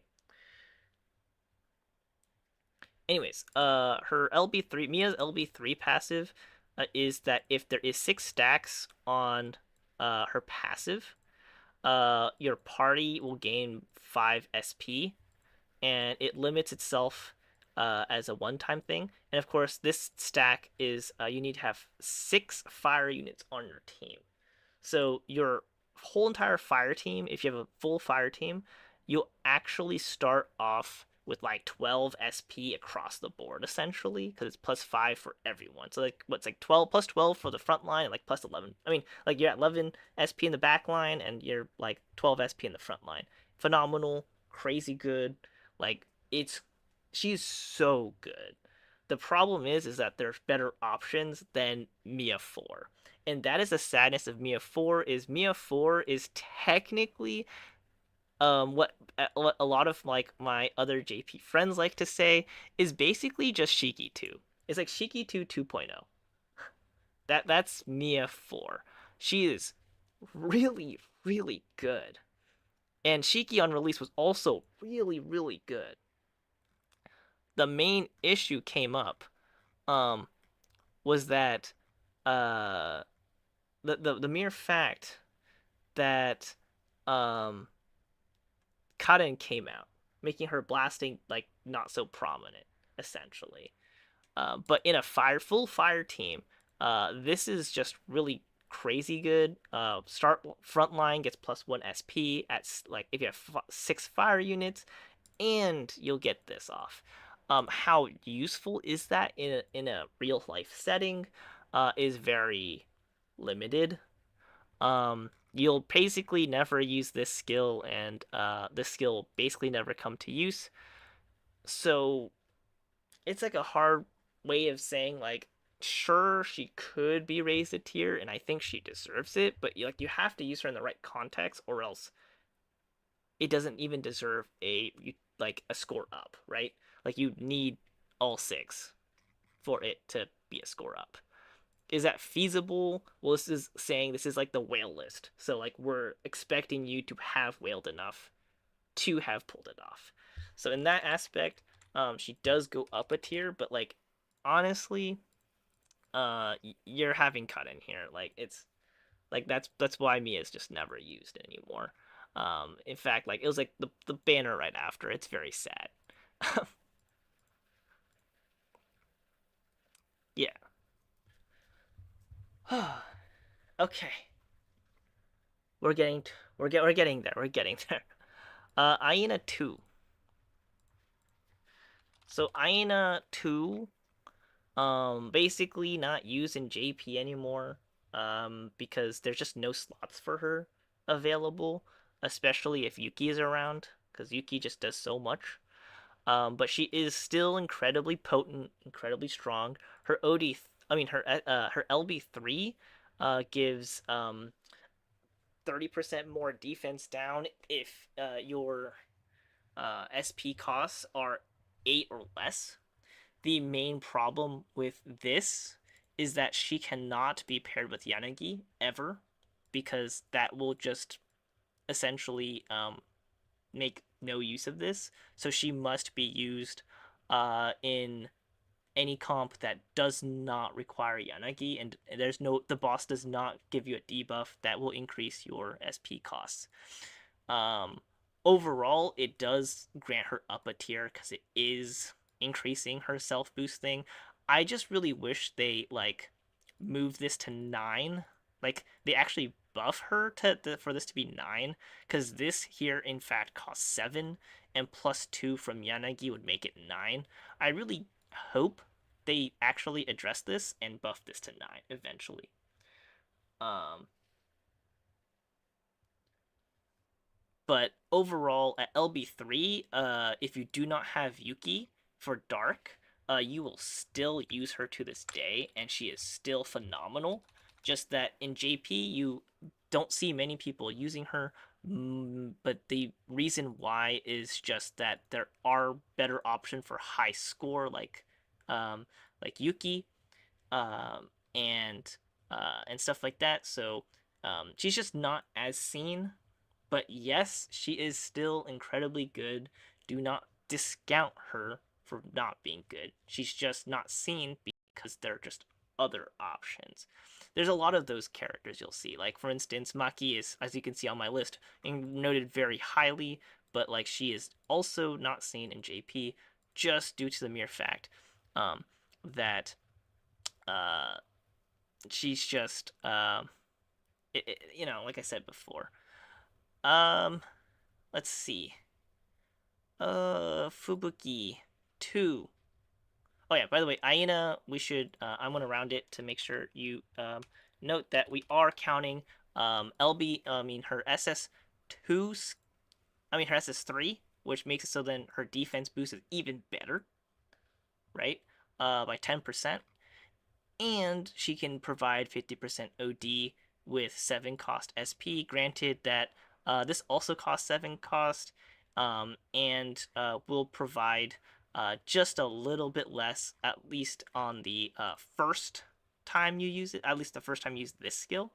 So it is better in terms of OD gain than this until it is the second time you use this skill. So having both of like all three of those added together, she deserves to be at least in tier 8 here. Like she's just really strong.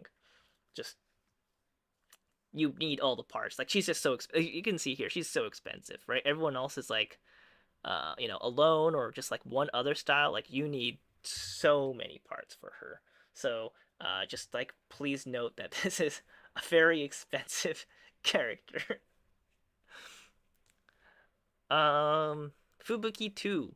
Uh, the main difference that you'll see for her is that at LB3, she will gain 10% overdrive as long as she's in the front line. If she is less than 50% OD, which means the turn that you use this, the following turn you'll get 10% OD. Very, very potent in fights where the boss will hit single target and you get that 10%. Is that enough to like raise her up a tier? In JP, I've noticed that like this kind of make or breaks a lot of comps for her as a damage dealer, but for the most part, it's not a requirement for like reaching um, like certain like to reach like 3 mil damage. I mean 3 mil like score, but like if you want to hit like the 3.4 mils and stuff, you really need that LB3 to get like a turn to kill a turn earlier or to just deal more damage and stuff like that. I don't think it really warrants her to be in a higher tier, but it's arguable. Um, and honestly, I think my JP friends would actually say it would warrant her to be higher. Excuse me. Mostly to do with the fact that there are a lot of comps that 10%, like a measly 10%, will make or break, and it's only going to be for that one turn, but is very important. So I will respect what they've said, raise her up a little bit, but just note that like she has more sort of damage than anything else that you have LBs for her. Koju. So Koju 3. Her main thing is frontline 5% OD. She's currently in banner in EN, right? I think so. I might be wrong. Hopefully I'm not. And she is very potent in general, especially at OD3. This 5% OD gauge plus if you pop this, it's basically 20% OD together. It is incredibly strong, incredibly potent. And I have her LB3. I've used her a lot back in the day, especially on Thunder teams. She was just really good, especially at OD3. This and her survival rate plus this really kicked into gear, especially when you're fighting like single target bosses.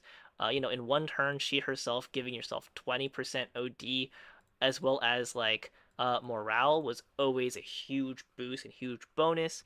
On top of that, you're looking at getting this skill now. So before, when we're rating her here, we're not counting that she had her SS. I'll put it in here so I don't forget. Her SS4 right? So her SS4 actually gives hit count. The main problem with this hit count skill um, is its small hit count and it's conditional. So if you can't read here, the thing is it actually lasts for 5 turns. So it's actually better than Diva in terms of how many turns you get. So it's very easy to build OD with her, um, like really quickly. If you have someone who can just spam skills for like very low costing SP. But the problem is you need right here. It says right here, if you're Japanese, 6 more or more morale, and of course that means you have to use this 3 times. So if you use this 3 times, you can now use her as a hit count buffer. Very potent, gives hit count, gives crit rate, gives crit damage, gives crazy OD. Um, these skills don't really matter, but you have them. And so overall, just like putting that all together, she is incredibly potent.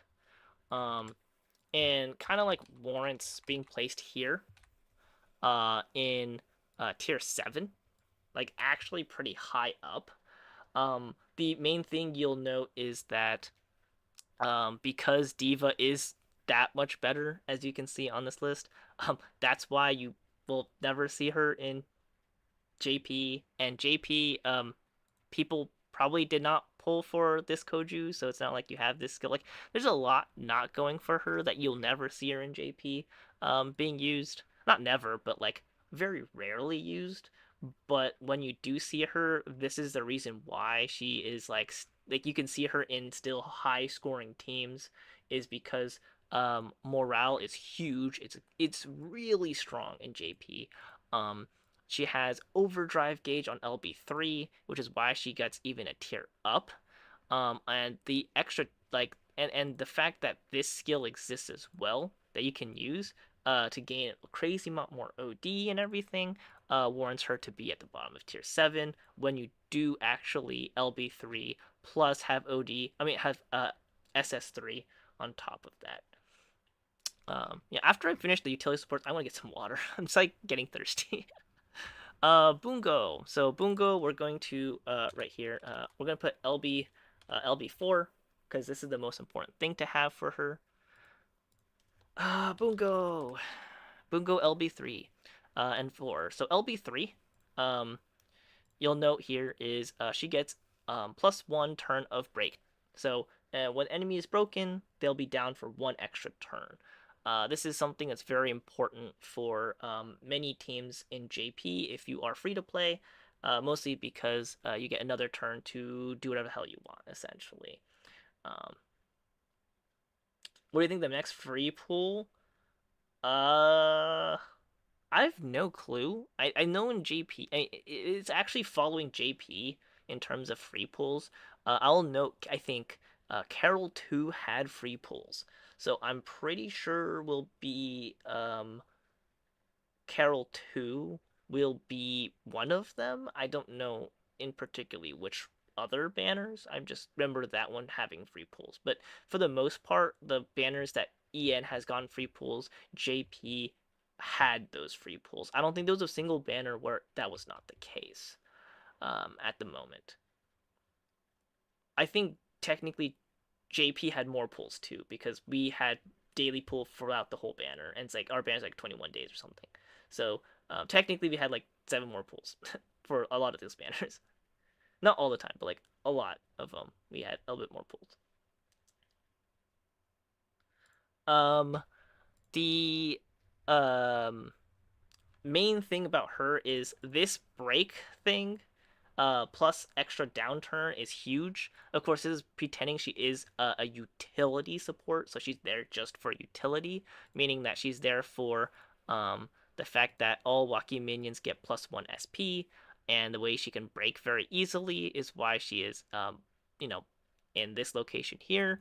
But now that she's able to have a break extra turn on LB3 is really, really good. And this is like not just her breaking, it's anyone breaking, right? Um, does it stack with Yuki? Yes, it does. So if you actually have both on your team, the boss can be down for a very long time. like a really long time. Um, they're crazy together, which is why there are a lot of Bungo teams you'll see run Yuki as well. So you run both. You basically have so much like downturn that you can just like laugh at the boss essentially. Um, the other thing is that if you do make everyone a Waki minion, right? Um, you will give 100% OD to yourself. Only one time, of course. This is, of course, really potent, really stupid strong. And the main reason why when she was released, she was known as like top tier, right? Um, and the fact that as a support she was used in JP instead of a damage dealer was a lot to do with the fact that you can get OD3 really fast and then loop OD because this thing hits 16 times, as you can see, hit count 3 plus hit count 10. So 16 hits, cost 6 SP. Um, and if you make sure that her stat is very low, this will deal like very low amounts of damage, chipping the enemy very slowly while you just OD loop just by clicking the skill. Um, and the mere fact that this allowed you to get there really fast, and when you break the enemy, it's not like they can move anyways. Um, Made her really potent. So having those two together, as a utility support, she's still not like she's only barely better, even if those two things are notably really good. The mere fact is that she doesn't provide anything else to your team, and OD cannot be looped anymore, makes her just like held back quite a bit. So I can't gauge her so much higher. Like if this was like old OD style, she was already up here and she would have gone like way up higher. But because you can't just spam OD anymore, she just can't be rated as high as I want to. Like not as I want to, but like as I believe that she would have if OD change was not a thing, right? How much OD does it gain? Well, it hits 16 times, right? So you get 16 hits worth on top of whatever you see on this damage info chart, right? So it depends on your OD earrings. Um, Already hitting 10. You hit one enemy um, for 16. It's not on here. Um, but let's see. Actually, it is here. You have 3. Yep, so it's here. You gain 18 per use, which is nearly half a bar. You can have like one auto attack on top of that, and you already have half a bar. You have like one auto plus this ult, and it's half a bar by itself for 8 SP. So that's why it's just stupid. Anyways, here we go. Yuina. So Yuina's thing here is now she can give tokens if you really need tokens. Um, and let's look at her extra you know, stuff. So here one, you actually lower her SP cost by 2. This is still pretty potent in terms of getting what she needs off. It was actually very good on her release, enough to warrant her a very high spot. Excuse me. Because you can make this skill, which will have half cost if you are an extra turn when you're running this skill here, the second version, which is a blasting skill. It's actually half cost, and half cost always rounds down. So this skill, instead of costing 8 SP, it costs 7 SP. Like so, this 15 would become a 7 SP, and if you have this, it costs 5. So if you run this skill here for 7 SP to give everyone extra turn, this skill will cost um, a measly 5 SP. So total, you're only running like 12 SP for like getting this blasting skill plus like the 10 if you want the 10 hits, and you give everyone on your front line additional turn. It was incredible amounts of OD. It still is. There's just a lot more important things you can do because Cotton like kind of exists in a way. Um, but like if you want to do turn one OD2, she is still basically required in order to make that happen. They gave her an LB4 passive, which is also really good, just for her, because you usually use her to kill the boss really fast. You gain every time. I mean, the first time you go into extra turn, it's plus 5 SP. This plus 5 SP will allow you to basically extra turn multiple times. Um, like in general. So you can do like extra turn, auto attack, and then you pop OD and you extra turn again, and the next turn you extra turn. Like you can basically pop extra turn that many times as long as you had this. If you did not have this, it was not possible. So this is also very potent. As we're gonna do mark before, this one also marking as LB4. How important is all that? Just enough to raise her like A tier. I don't think it's enough for her to go like that much higher, but the fact that she can pull extra things off because of that is important, and her other like styles doesn't really help her do anything else. So I'm not gonna harp about that. Yui, Yui. So Yui's, I like how there's just Yui now because Yui, but her LB3 passive is at the very start of battle. The party, uh, except for self, um, will get plus 2 SP. But this party thing, I'm pretty sure is supposed to be just to the front line. Battle start, blah blah blah. Oh, it's to all allies. Oh, I thought it was front line for some reason. I must be crazy. It's to all allies. Okay. So this is correct. So all allies except for self get plus 2 SP. In general, at the start of the turn. So it's pretty important for her if you're running certain comps that are going to kill the boss really fast. As long as like that's your goal and stuff.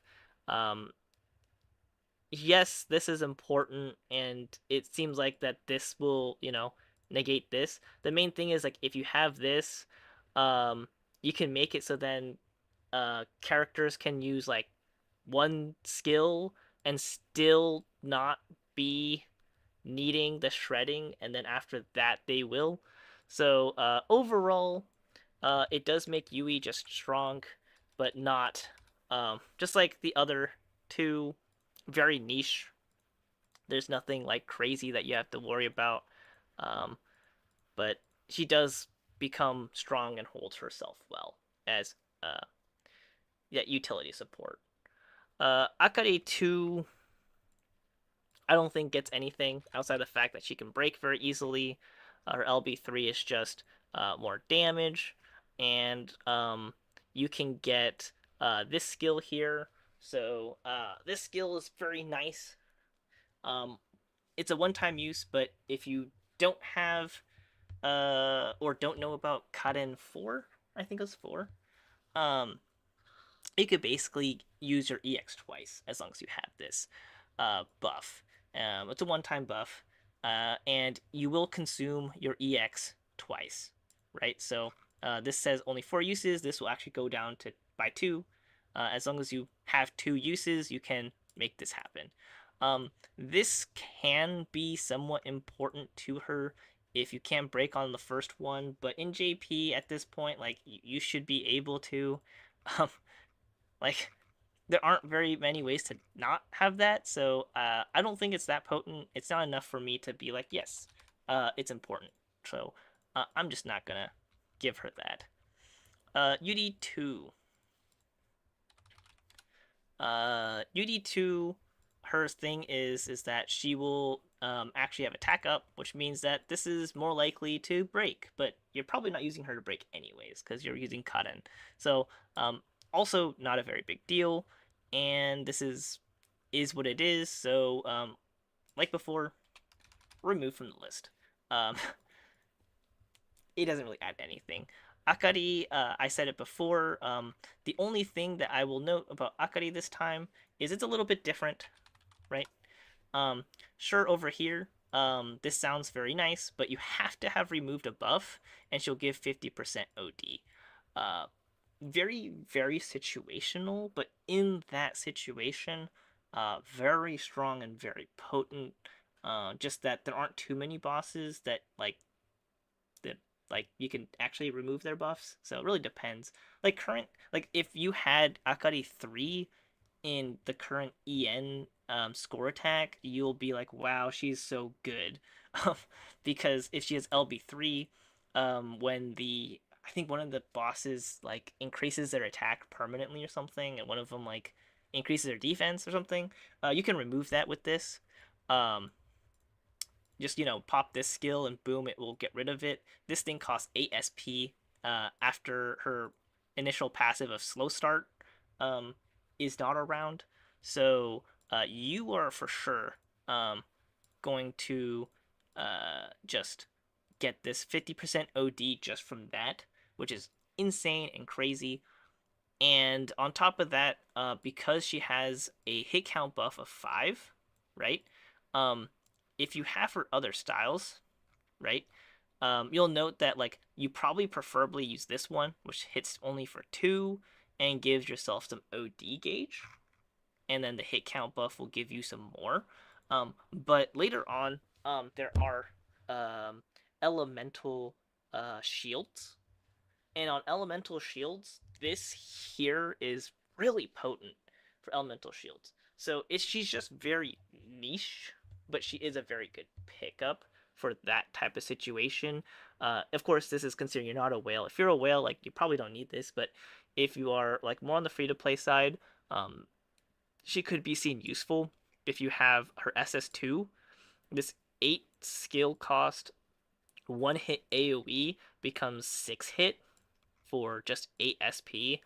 Um, sure, like this is also 8 SP, and you could just use this instead. But this has like skill usage. This is like no skill usage. Um, and on top of that, um, like it's just there's a lot of ways around this. In that sense of you can have this and this. So for e-shield purposes, does that make her raise a tier? I think even though it's situational, it does because of like how low in the tier list it is. But if she was higher on the tier list, I probably would not have raised her. Like if she was like somewhere already in like tier 6, I probably would not have raised her due to what she gets. But in this case, I will. Yuki, her I think her LB3 is just oh my god, I don't remember what it was, but it's probably just like more damage. If not, yeah, just more. It's just more DR. This is so bad. 20% more DR. She came in DR properly. Basically worthless. The only thing you'll get off of spending more is if you have this, your extra turn break stuff going on. Is that enough to raise her up? Yeah, it does, but it's not enough. This is just plus 6. And nothing else, nothing important lost here. Oh yeah, this is plus 2. God, I just have to make sure. There you go. Yep. Okay. Everyone else here, you basically gain nothing from any of them. I think yeah. She used to be going up a tier if she was LB3, but not anymore. Yuki's not worth trying to like look. Yeah, there's not worth mentioning any of them, so I'm not gonna talk about them.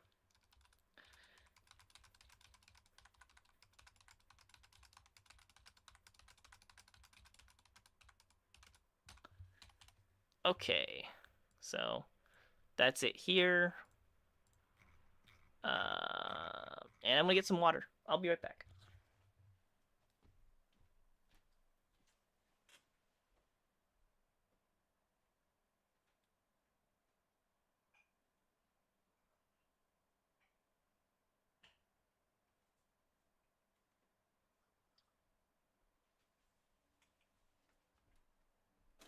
Okay, and I'm back.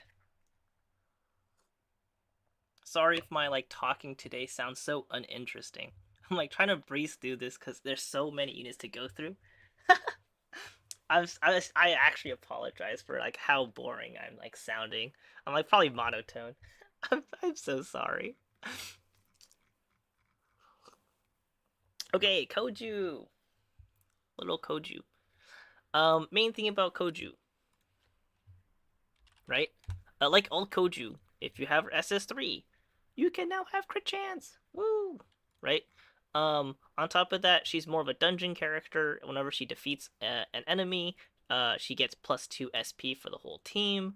Nothing crazy, but at least she can give SP to her whole team. This is basically used unlimited times as long as you have morale. So there's that. So getting herself crit rate and everything, very nice. Koju for a must pull. I mean, yes. Hopefully, it doesn't get me banned from YouTube. Does this increase her rating because she has this and she has this? Personally, no. You're probably not using it as a damage dealer because this is for DR. So I just don't think so. Overall, uh, Inori, pretty much the same thing.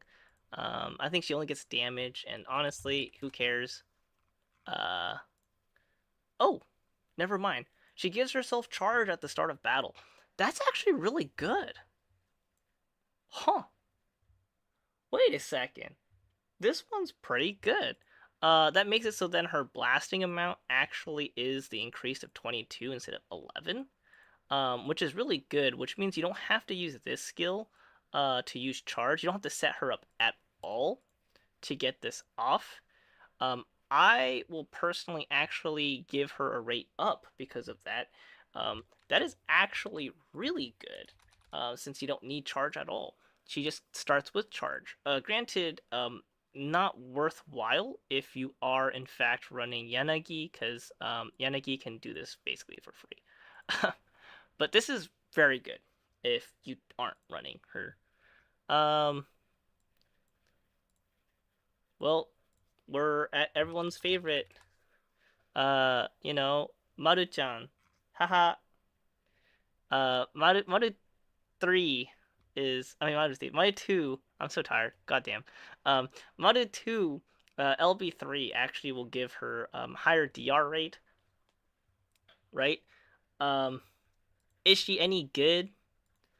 Well, 30% DR rate is decent.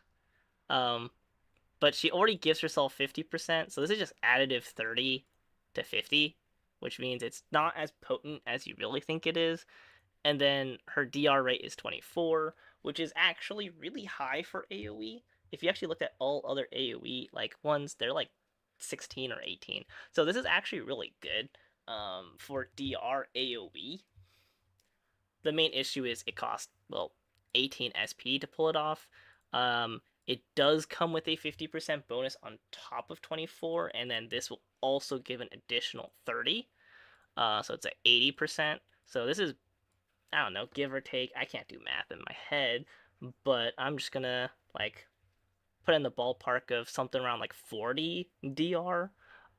If you are at LB3, which is actually worthwhile to note as one of the higher DRs, even out of like a single target.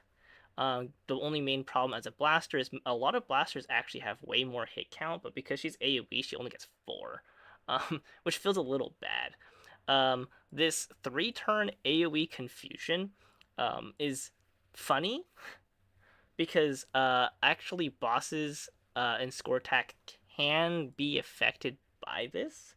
The mere fact that this skill debuff rate is 50 to 100% comparatively to a lot of other skills that are much higher is, much lower because a lot of them are 30% to 80, I think, if I remember correctly, um, does make this actually a bigger deal.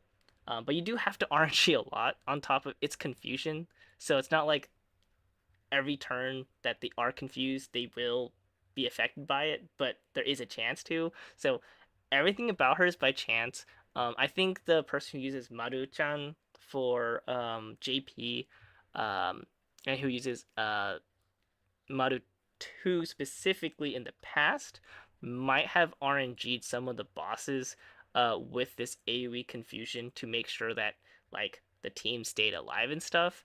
But for the most part, LB3 is just giving 30% more. You're really not getting much out of that. I'm not gonna rate her higher just because of that, but it is a deal that does exist. Aika, Aika just cares about Aina. What do you mean? Aika's a Aina player. Byakko and Karen, not much to talk about there. Karen is just AoE. You have her in current EN.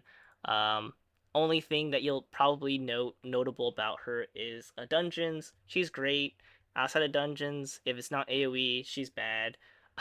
This 100% crit rate won't change anything, make or break her at all. Definitely helps in dungeon, but that's about it. You're not gonna see her anywhere else. Uh, in AOE situations, even in JP, you will never see her. Um, so, uh, yeah, just um, LB3 is not going to change anything. The only thing that I would note that is very useful for her, but like you probably basically not care about it, is this here. If you are using her for, excuse me, building OD and stuff, this being a nice trigger to use that EX twice. And of course, this costs only 10 SP instead of I think it's like 14 or something. Yeah, 14 SP. You're just saving out um, on 4 SP, and you can use this in all in one turn. Very good overall, in my opinion. So she is not bad, especially for building OD, but it's just not viable per se. Byakko pretty much the same. Um, like she's not viable in any form or fashion. But as you can see, DR rate wise, only Inori gets a bonus. Everyone else basically gets nothing from getting LBs. So don't worry about blasters getting LBs unless they're damage dealers for you. Admirals. Everyone's waiting for these guys, right? Um, so, oops. Biggest thing about Aoi. You can now get morale. So, important. SS4 plus 5. Very good Admiral. LB3, you're only seeing a +1 SP at the start of battle. Still very strong, and used for like wave-based battles. Useful for arts battles. Useful for skirmish. This is basically why she was used. Was SSS when she first came out? Was just SSS, just all SSS. Um, which is just wave-based battle. Um, it's like really good there. And when she first came out, she was basically on every single team. If you don't use her in SSS, you just really felt bad. Main reason behind that was just like how you are currently in EN, SP management is kind of on the harder end in current EN until Aoi comes out. So Admiral Aoi is like the start of when in JP that SP issues became less of a problem. So current um, EN, I'm pretty sure that like on at least on like the free to play side, you really feel the hurt when you're not having enough SP to do things, or like high SP costs feel kind of bad in general. But in JP, like even if you have like what like 15, 18 cost SP, like, it doesn't matter anymore per se. But that's because we have styles that like are like Admiral Aoi in that are out. So in wave-based battles, first of all your parties will have a lower cost of 1 SP. This does mean that your point care goes from 1 SP cost to 0, and you gain 3 SP off of that. This is a big deal back in the day in JP. Um, And so like it's a big deal here too.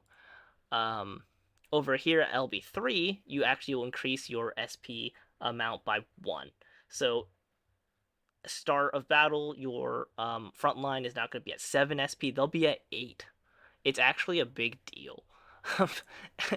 And so having that plus being able to set up morale, having the defensive as well as um, giving OD gauge and revive, which is really important JP if you're like, not a whale. This is just a really, really big deal overall.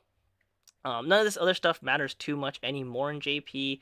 This used to be useful in JP, but like ever since Karen, completely worthless. This skill can still be used in JP, so I'm also gonna put +2 on here. It's a little bit less useful, so I'm gonna like do this.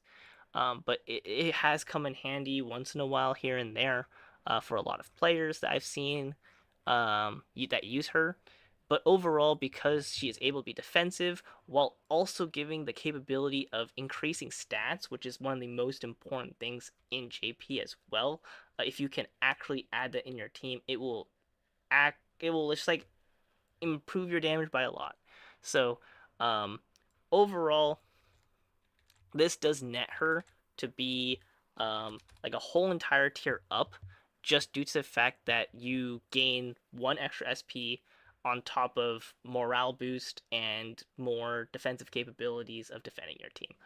Um, it's just all around too good to be true as a unit. Granted, if you are like whale enough and you don't need the defensive capabilities, sure enough, you really won't use her. But like, so that means like if your whole team's always like LB3 or higher, like you probably will not use her. But on her release, you will probably want to have her, especially if SSS comes out in EN. I don't even know if they will even release SSS properly because of like it was put in place instead of score attack, and in current EN, it's not like they're gonna skip events. So who knows? SSS was never in place of events. They were always like, it was always event, 2 weeks later, SSS, 2 weeks later, event. So I don't know how EN's gonna do, how Yostar is planning to do SSS at all. But in any spec, Aoi is kind of like your go-to for SSS due to how she works. Yanagi will also be really good for SSS in the future, just because she's turn based. So like it depends how you see it. Aoi 5 is basically free, because of free pulls. Okay, so yes and no. You get 100 free pulls on her banner. So less than 50% of the player base who pulled the 100 pulls will have had her. But um, if you are running Admiral Aoi, it is highly, highly, highly recommended that you do pull for Aoi 5 because morale is just that good. Yanagi. So Yanagi LB3, main thing you have to note is this: if a skill costs 15 or more, they will gain 100% more skill attack. This is only useful for skills that cost 15 SP or more. Please note. If it doesn't, this will do absolutely, absolutely nothing. Does this change how good she is? If this applies, yes. If this does not apply, there is nothing that gets changed. This is not going to change anything. There's literally nothing. The only thing is survival at this point, and this is the only thing you get added. So honestly, Yanagi goes up by still a whole entire slot, even if it's not by an increase by a lot.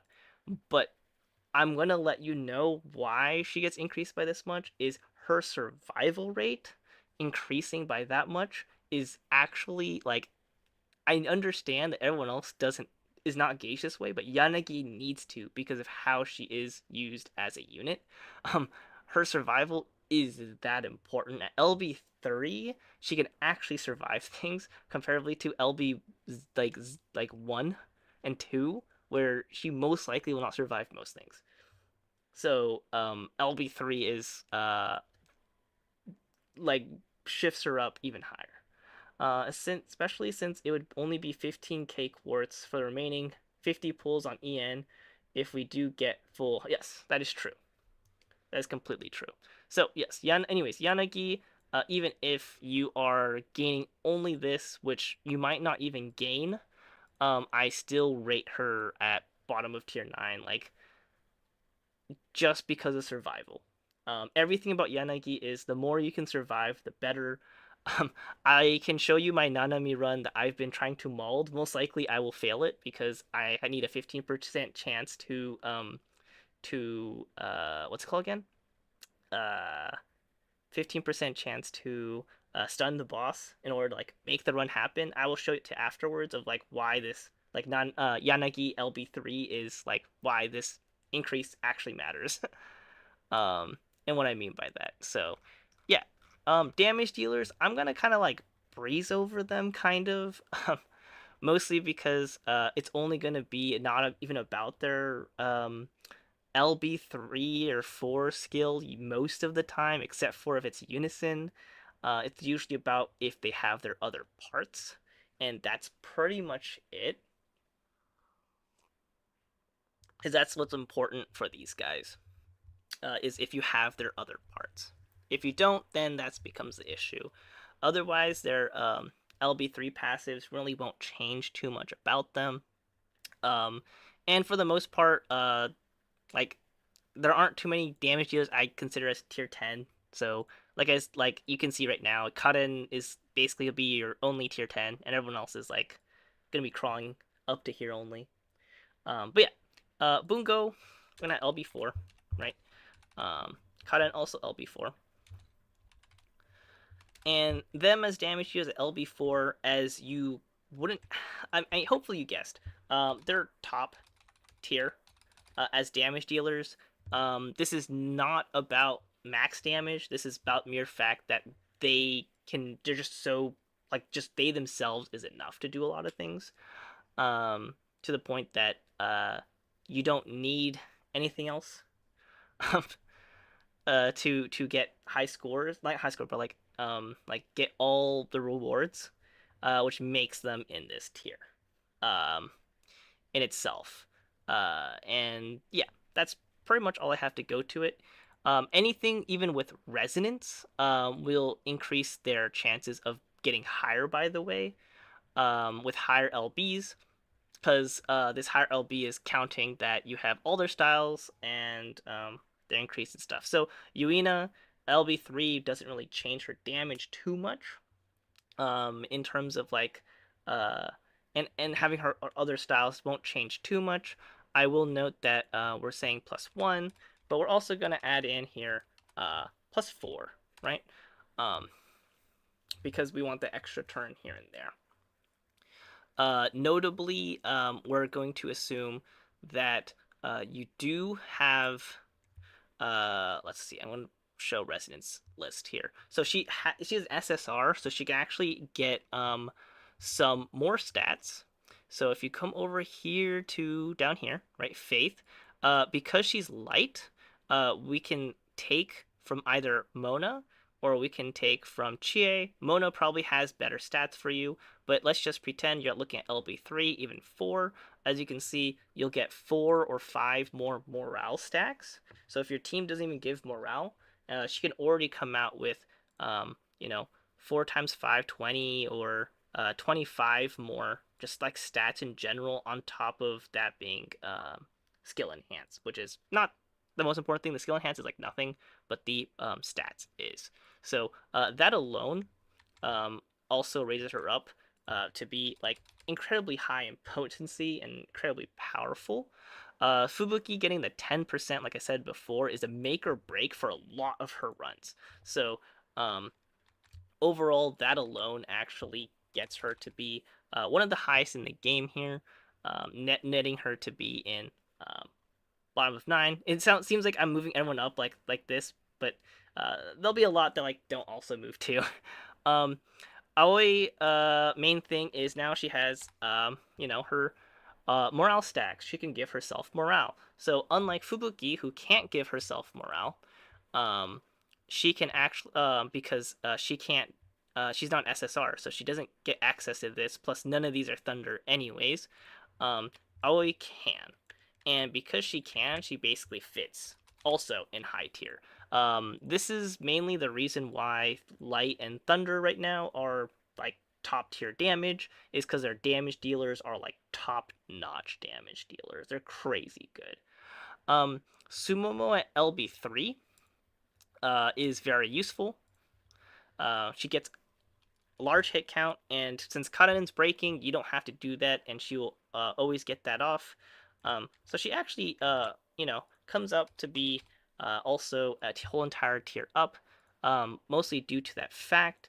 But you never see her because you'll always see Bungo, because Bungo is just straight up better.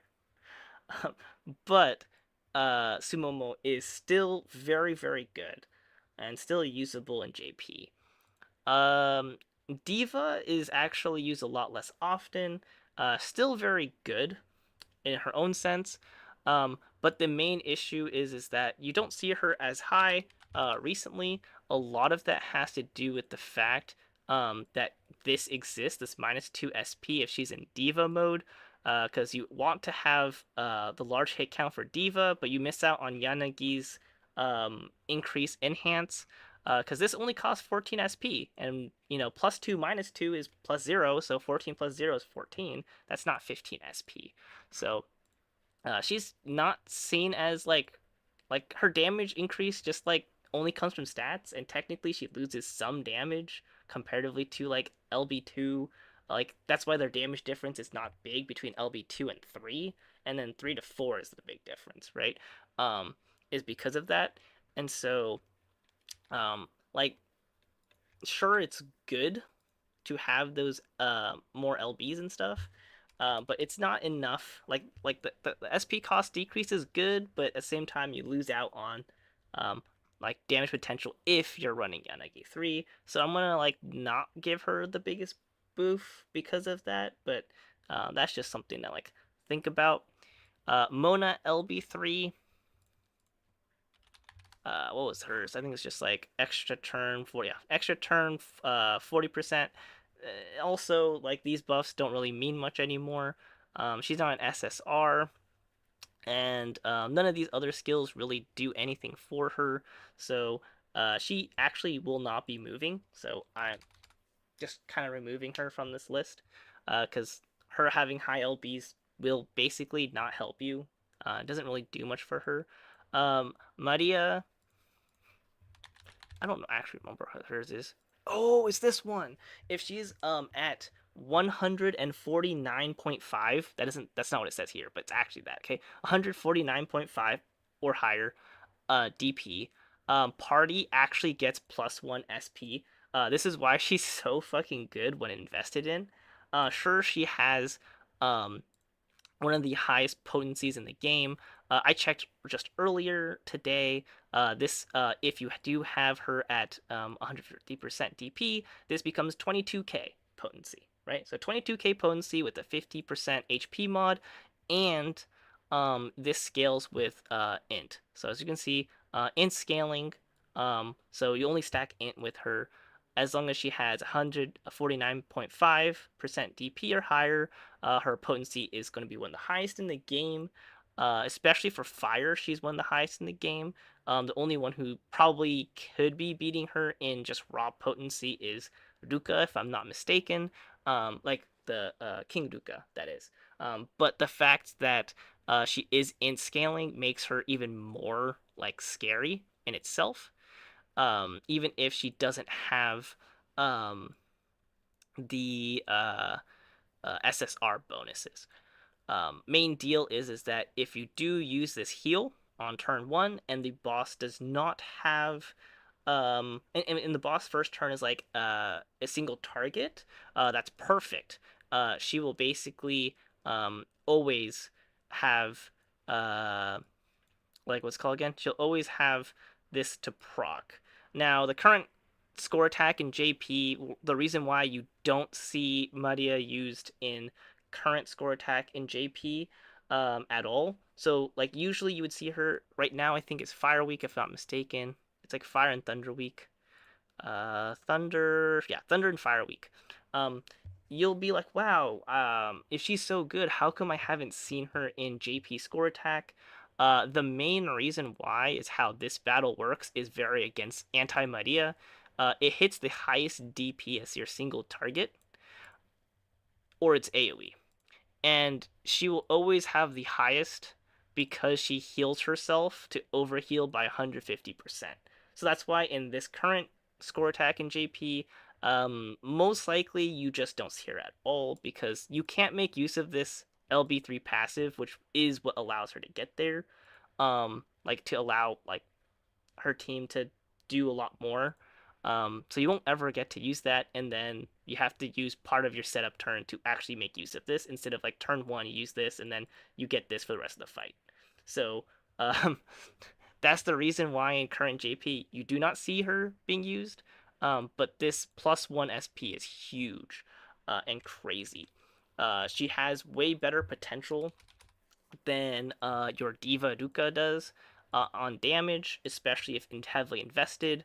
The only difference is that most likely you have Diva Luca invested, which is why you just see a lot more Divas than you do Maria, because, well, Maria just does damage, while Luca can be support or damage, right? Um, Kanade 1 basically gains nothing from uh, LBs, so removing her from the list. Carol Reaper gets 25% crit damage instead of 25% enhance, which is actually a big deal. Notably because um, crit damage is a separate multiplier, and they combine a couple multipliers, and it's one of the main multipliers that like you don't really get much from. So just having LB3 actually increases her damage by like I think I don't know if I remember correctly. Let me see. Let me just do the math. Give me a sec. So what? We got 0.5 plus 0.9 plus 1, right? No, not 0.5. It's 1.5 plus 0.9 plus 1. So 3.4, right? Um, and then she will add 25%, I think. Let me check. Carol. Carol is. Oh, she already has LB0. Never looking mine. My bad. My bad, guys. I squeaked it. You only get 50%, so you don't actually gain that much from it. Um, do you gain anything outside of damage from this? And having this is no, not really. Get a little bit more DP. I guess you can use her as a semi healer at best. I don't think it's enough to warrant her to be higher on the list. So, I thought the crit damage was part of the LV3. Never mind. Luca SS4. We're gonna add that with Diva. That's very important for her kit to have. The reason why she wasn't rated any higher than she is right here is because you need that Diva skill. If you do have that Diva skill, she easily slots into tier 9. As a damage dealer, I think she's still up in EN. So if you really want a strong like fire damage dealer, she also is still it.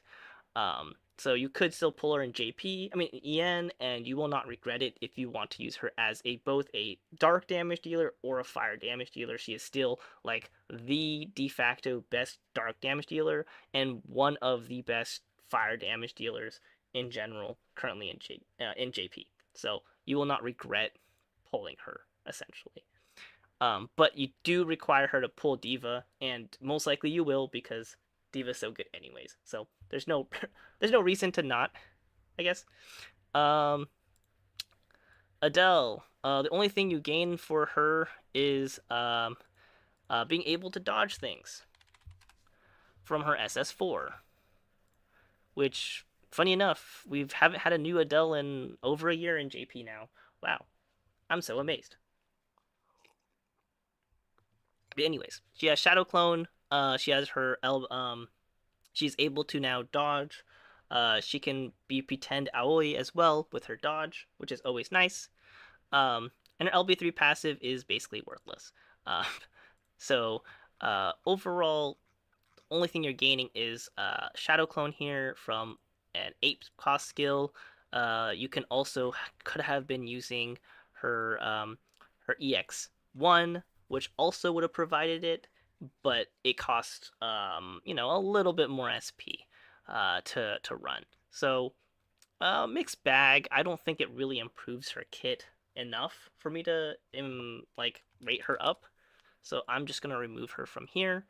Mari, she doesn't really gain anything useful in my opinion from like her other styles outside the fact that she actually gains uh the like unlike Adele who already had her SS1 give Shadow Clone, that will not be the case um for her uh for her, but the only thing that she does have going for her is she can actually give an extra turn to an ally on top of like just existing as well as Shadow Clone. Granted, 14 SP cost, like it's a little more costly. She can put down a field, but it's not as useful now. A field is not as useful anymore. So it just depends. Hyped to see what they'll do for a Del 5 minion. Yeah, I agree. I'm actually hyped for a Del 5 minion. So I am totally down. Very, very excited. But yeah, overall, you won't see much about her outside of, having this and having this. I will mark that on here that it does exist. And honestly, it does rate her a little bit higher, but it's not like so big of a difference that like oh no, like she's OP, but she's still good. Um, has really high damage. Main thing about her is she allows you to not use Luca, use Diva, and still function because hit count buff. She does give herself 1 stack, right? And hit count buff is still very potent. Um, as 1 stack still gives you more than 2 stacks of small funnel. So that is still a huge deal in that aspect. And the mere fact that she can give you a lot more utility in general. The thing that pretty much sucks about her, that real feels kind of bad, but also is not important, is her SS1. There it is. Has been improved. As you can see here, it now provides party SP and party mind eye. The main issue behind these two things that you'll realize is, first of all, there's two problems. It doesn't give it to herself, which feels really bad.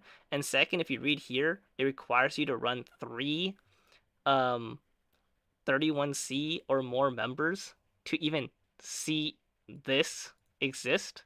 As you can see, without it, it's still the same current one you see in EN. So this kind of feels bad and kind of sucks. And so it doesn't really affect her at all. Just random quick note. Um, Yuina.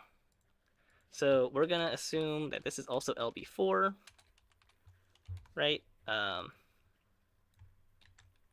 LB4, boom, that's it. Nothing huge, nothing big deal. That's it. Mario 1.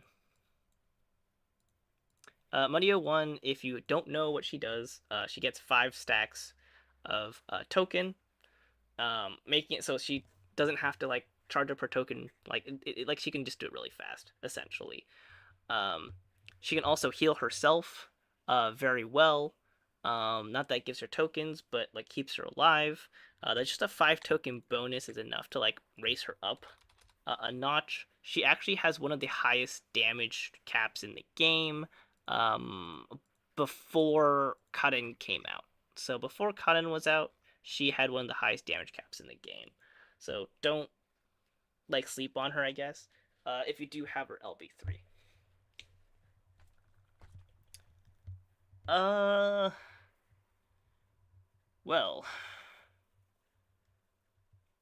uh, what did I do? Oh, I think I messed up. Why is she so low? I think it's because I forgot about SS1. Give me a sec. I'm gonna increase her. I was like, wait a sec. Why is she so low? Now I know. Totally forgot about this. Okay. You know what? She should be in the same place as Maria. Why is she so low? Weird. Let me fix that. Okay. Top of tier 7. I agree with that. Why is she so low? Boom. She just did. Well, actually, LB3. What does it do for her again? Shoot. I don't think it changes anything, right? Oh, it's this one, so she doesn't have to use this. Doesn't change anything for her. She just off the list. It doesn't change anything. It is good though. It is nice and convenient.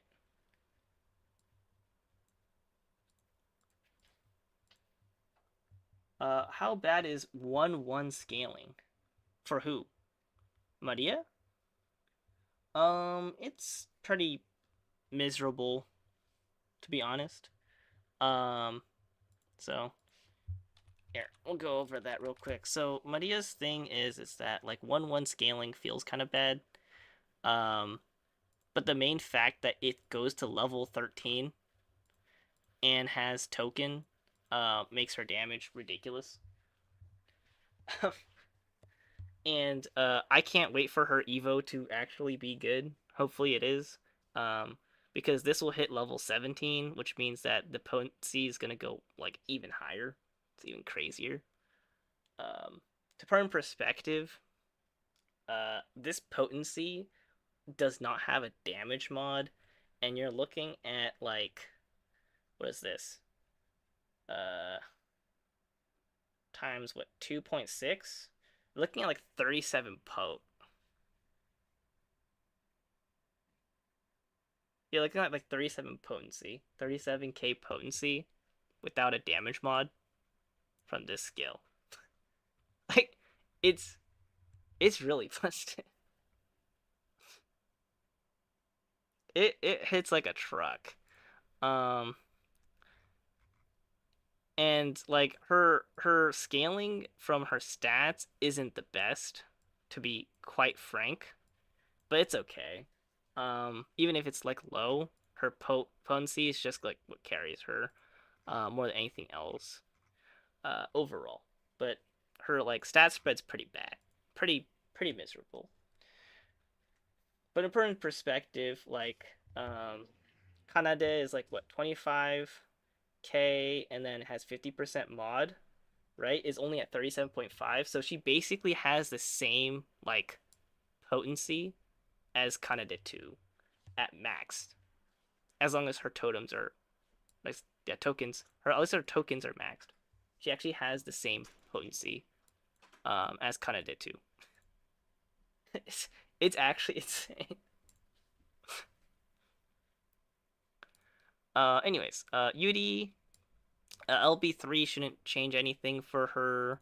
Mari also, um, like she gets extra turn added to her kit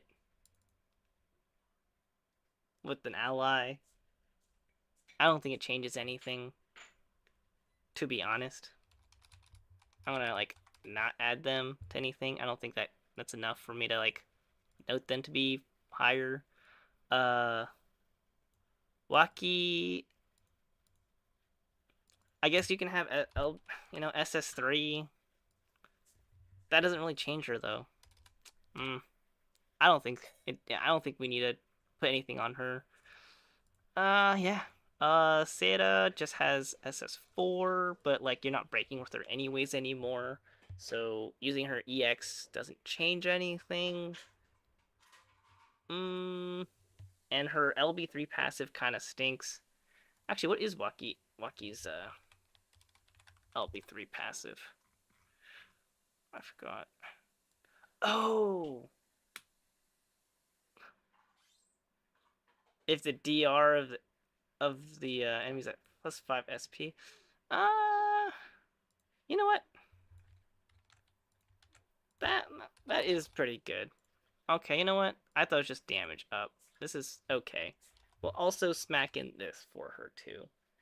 Um, Seida's literally just damage up. I remember this one. It's not gonna increase her anything. Chie, also nothing's gonna increase for her. She is more self-sufficient, being able to add crit herself, but like you're not gonna use that. Ichiko gives more for like her common for SS3 is not enough to really warrant her up. Yuki just having LB3 does warrant her. I mean LB4 does warrant her one spot up as a damage dealer, just because she can just do a lot of things.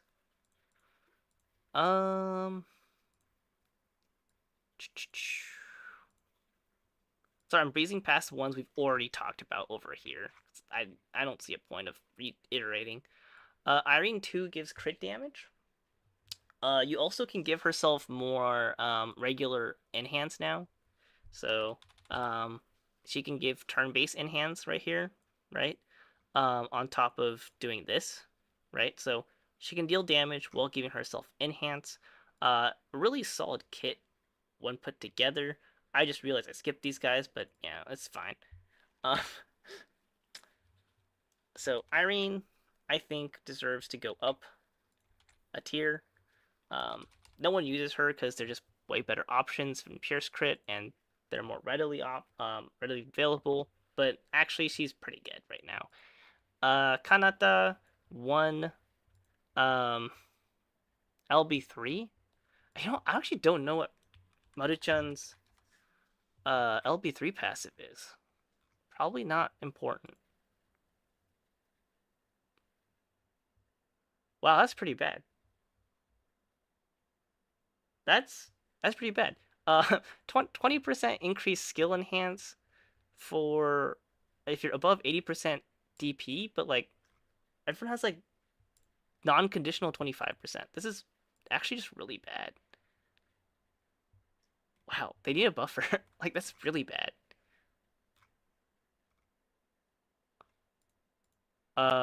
Yeah. Um, that is not change her spot at all. Um, Nikaido shouldn't also, but I'm guessing hers is just as bad. Oh, it's during OD only. Yeah, that's also really bad. That does not change or anything. Tama's, I'm pretty sure, is also worthless. If I'm not mistaken. Thunder yeah, that's also worthless. Granted, she is able to enhance not herself, so like that doesn't help her at all as a damage dealer. Um, you know what? I just realized I didn't put Hisame 3 on the list, did I? Oh, she is here! Oh my god. Can't believe it. She actually, I think she might even go up a little bit. It doesn't matter. Adele 2, she gets more DR, which isn't an issue if you have cut-in, but if you don't have cut-in, it's actually a big deal for her to have that. The fact that she can also have her, being able to dodge, I think is good enough for her to go up a tier in general. Boop a doop a doop. Ichiko having skill enhance for herself is slightly a big deal. I pushed that up as well as over here. This Ichiko also being able to do that is slightly a big deal. I would at least, shake hands with that. There we go. Hisame 3. Is hers just damage?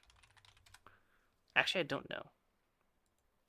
Oh, battle start plus 5 SP. Actually, that's really good. That's actually really good. Uh, because that allows her to go and do her break earlier. The main problem is that you don't do that anymore because Cuttin is your breaker. You want OD way more than you want the SP. So Hisame doesn't even break anymore. So this part of her kit kind of just feels really bad. But this is always, somewhat useful, especially if you're not running Iroha. And self-charge if you want to charge. Always decent. Yeah, I don't know. Plus 5 SP is good, but I don't see a skill that I'm like, wait, she could just use this more. Yeah, so I guess AoE or not AoE, she can build a little bit more OD. Okay, we'll go with that. I think the fact that she can do that actually increases her quite a bit. Because if you have Diva, that's actually really good. So we're gonna increase her rate a little bit, but that requires her SS4? Yeah, SS4 for this. I think this is fine. We could add that into your kit too, because that's actually decent. This is garbage, and this is okay skill, but not that great. Okay, yep, there we go. Clearly a high 10. Yeah, actually, NN. It sounds like it's like crazy that I increase her by 1.5 tiers, but she does deserve here if you do have this skill here and you have this skill here. I'll explain the reasoning. So like the she jumps up that many tiers because you have SS4 and 2 comparatively to over here where she's only just has herself, which is not good enough, right? The only thing she has when she's down here is that she comes with self thunder up, but you don't really need self thunder up anymore because like it used to be a big deal. Like I think in do I even have her in damage dealer in EN side? Oh, I don't. I probably should, to be honest. Cause she actually should be like around here somewhere. Um, because she can enhance herself twice. Feels bad. I didn't put her in EN side, but in JP side, anyways. Like if she's by herself, if you don't have her other components, it doesn't you don't actually feel what she does. The main thing that the reason why her thing goes up by 1.5 tiers is the main thing that you'll realize is plus 5 SP while on the front line allows you to make use of this 8 SP costing skill a little bit like earlier. Since you're not breaking with her, you're definitely not making good part of this. Like that's not happening. But if you can use this skill at least twice, and you have Duca give her a hit count without Diva buff, that is 14 hit count, like AOE. Granted, you're probably not gonna use her for AOE content, but like it is still 14 hit count, like worth of OD, which allows you to build OD really fast with her.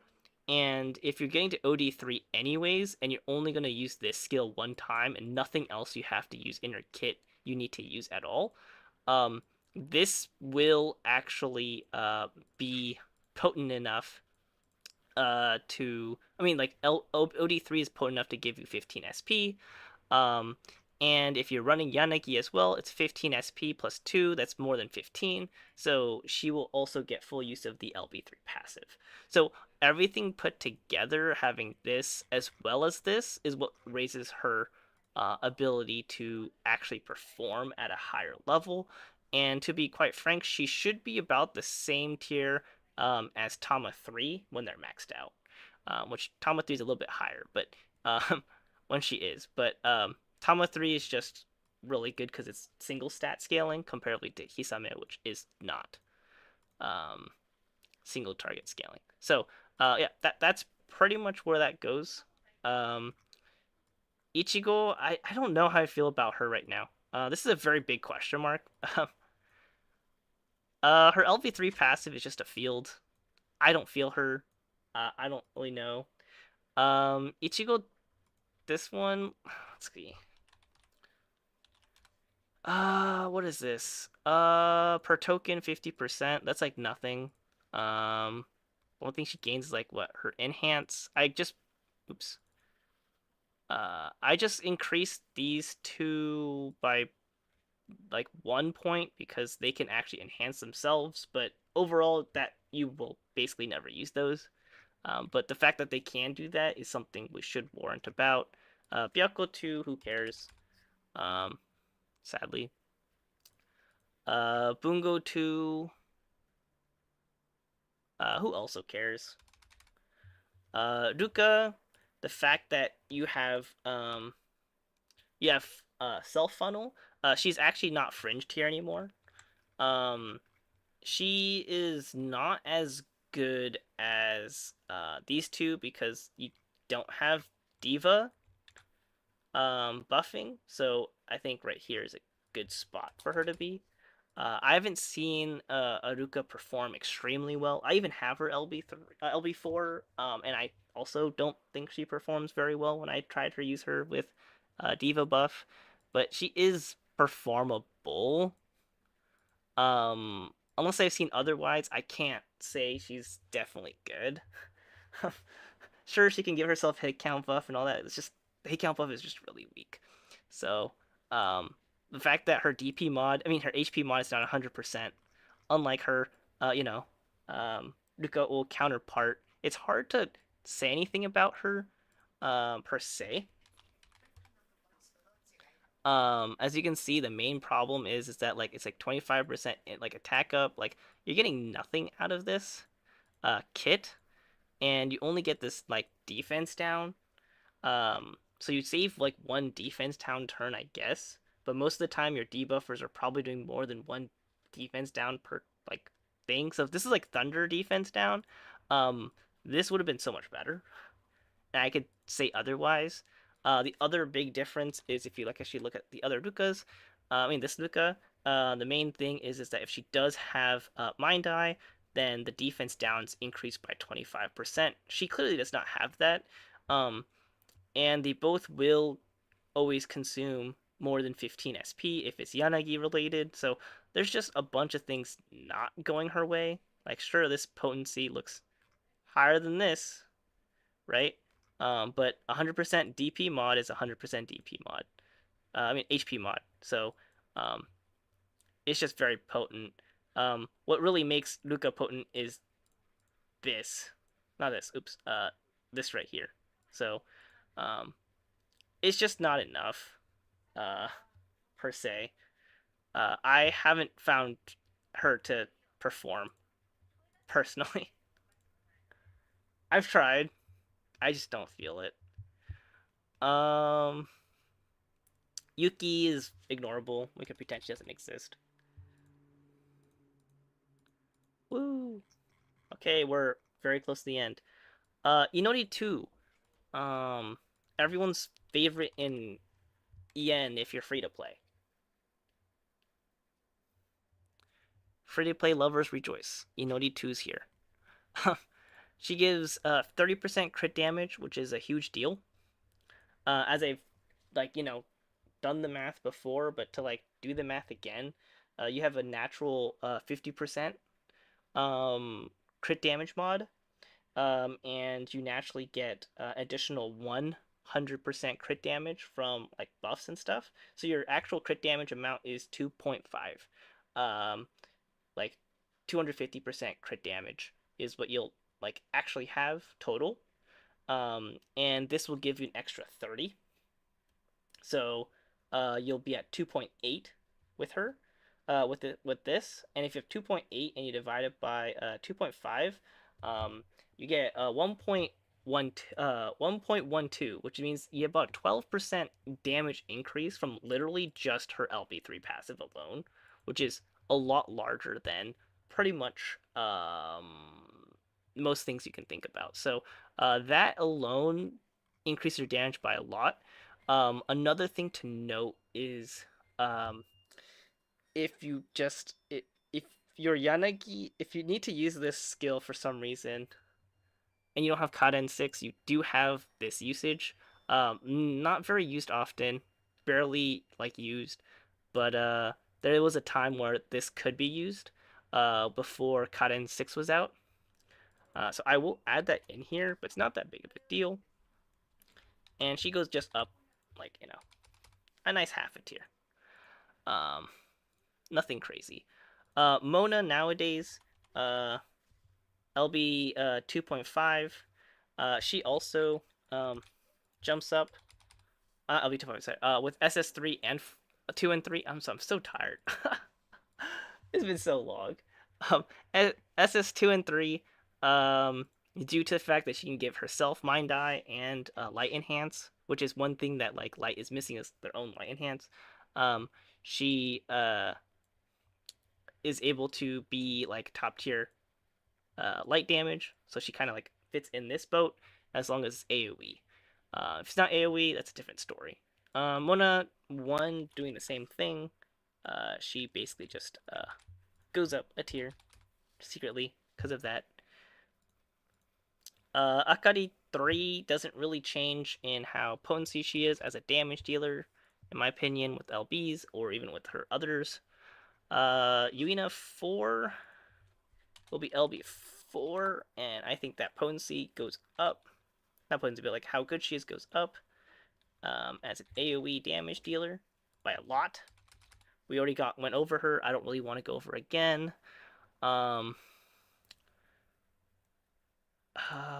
Doesn't really change. So we can erase that. Yuina. Does she change? I don't think so. No, right? Yeah, she doesn't gain anything. Yep. So, um, she's down. She can go up 1 tier as a, because she gets hit count buff. Small hit count buff, but it does, work with other hit count buffs. It does stack, so she does deserve to go up a little bit. Minori, she can now give more SP to allies, but she probably needs it herself as well. You probably are gonna use her SS2 instead as a damage dealer. I don't think it's enough to increase how good she is, so I'm just not gonna go with it, I guess. Ichigo 2. Does she get anything useful? I don't think so, right? Yeah, nothing useful. Um, I still think it's hilarious that like if you have 3 or more and she have this, she actually like gave so much skill enhance to herself that she was actually pretty good, and now it's like everything's in skill enhance. It doesn't mean anything. Um, Hisame 2. I don't think. Yeah, I don't think she gets anything from that either, right? Nothing useful from LB3. I think a lot of LB3 stuff from 2024, not 4. She's on 2023. Yeah, it's just worthless. Yeah. So, bye bye. Koju doesn't really get much either. Sumo Mo gets. What does Sumo Mo get? Hit count buff. Mm. Oh, it's this one. Okay. So, she gets hit count buff. Um, as long as she has the dodge and she was in the front line. The main problem with this is she has to start off in the front line and have this, and it lasts for 1 turn. So it's actually pretty hard to use. So I don't think it really helps her. I'm not gonna say it does. It's really good for stuff like dungeon. But outside of that, no, not really. Kuda doesn't really get much out of anything. She has the same problem as Koju, so we're ignoring that. Nanami is LB4. At LB4, she is much more usable um, overall, due to the fact that she starts off at LB3 with plus 5 more of her EP, but basically just like barely enough for me to be like, yeah, she's better. She's not really that much better. Maria 2 gains access to self heal. But outside of that, nothing crazy, right? Main thing is like if she does recover, she does get a token. So this would give her a token, but like outside of that, um, not really helpful. It's not like this does anything, so I wouldn't say she goes up a tier. Still slow. Uh, you just got Koju 3? Congrats, dude. So good. Actually good. I love Koju 3, man. I used her so much in JP for the longest time, and now I don't use her at all, and it feels bad. I'm like looking at this. Do I care about any of these guys? No. I'm trying to think. Do I need to upgrade any of these guys because they have to? Oh, Carol goes up. Okay, so let's get rid of these guys. They really don't get anything. Yeah, nothing, nothing, nothing, nothing. You like plus 5 SP like turn start. Who cares? You're not gonna use her. No. And Carol gets Mind Eye, so she goes up by 1. Like not 1, but like half of 1. So we're just gonna we're gonna give her some respect at least. Um, that's the only respect she'll get. uh, yeah, no one cares. And Luca also no one cares. So, yeah, this is basically the list, the whale list. I'm gonna make this look a little bit better and more presentable real quick, for everyone. But yeah. Let's see. Let's just change this to this.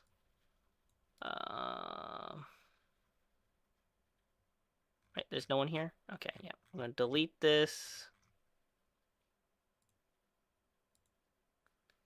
Uh, so we'll make this look better.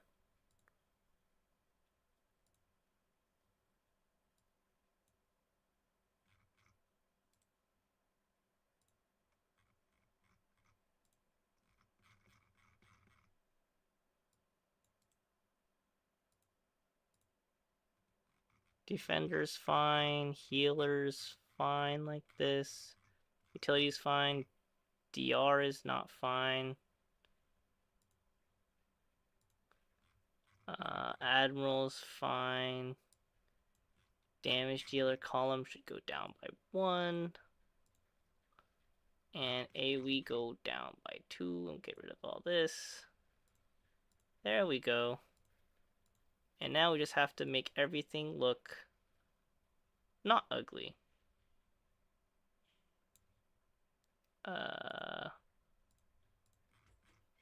There we go.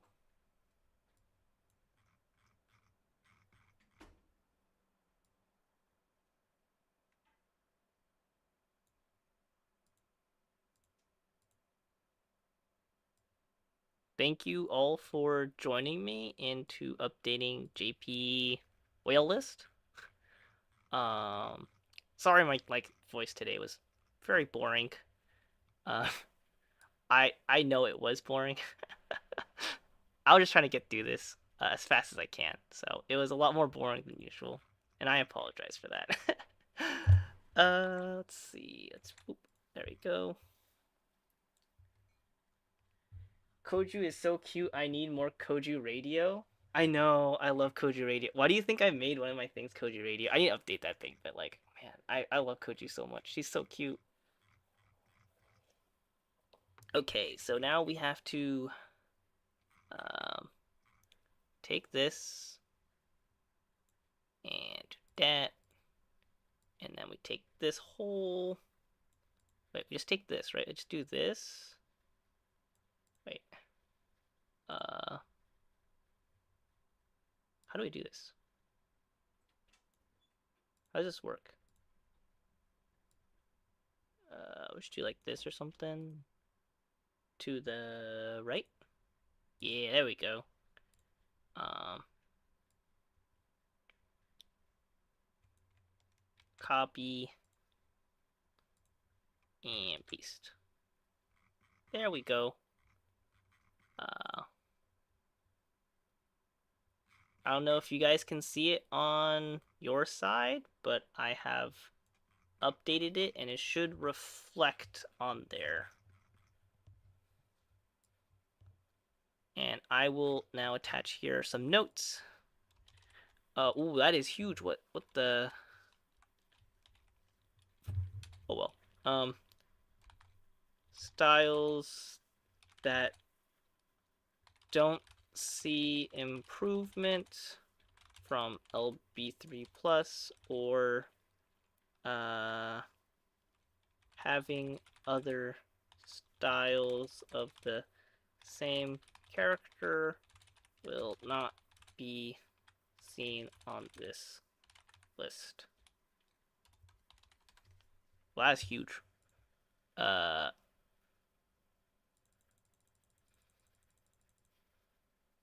um, we should. That's big enough, right? Should I put that somewhere? Like, is this okay enough, guys? The onion tier list? Now I'll do that later. You're making stuff as okay, yeah. I'm gonna by the way, give an update for those who are still sticking around, as well as if you're on YouTube and listening after the recording is over. Just noting that I will be updating the EN side tier list with red. I think that's something I want to do with red rather than alone. Make it less boring than us listening to me, kind of being a little monotone. Oops. um, I do plan on updating the Memoria debut list sometime in the near future. I'd say in about like a week and the weekend. So give me a week and a weekend, and I will be updating the descriptions in here. I know I've been very behind. I have been very busy with real life, a lot of exams, trying to get some, in English, what is it called? License on doing things.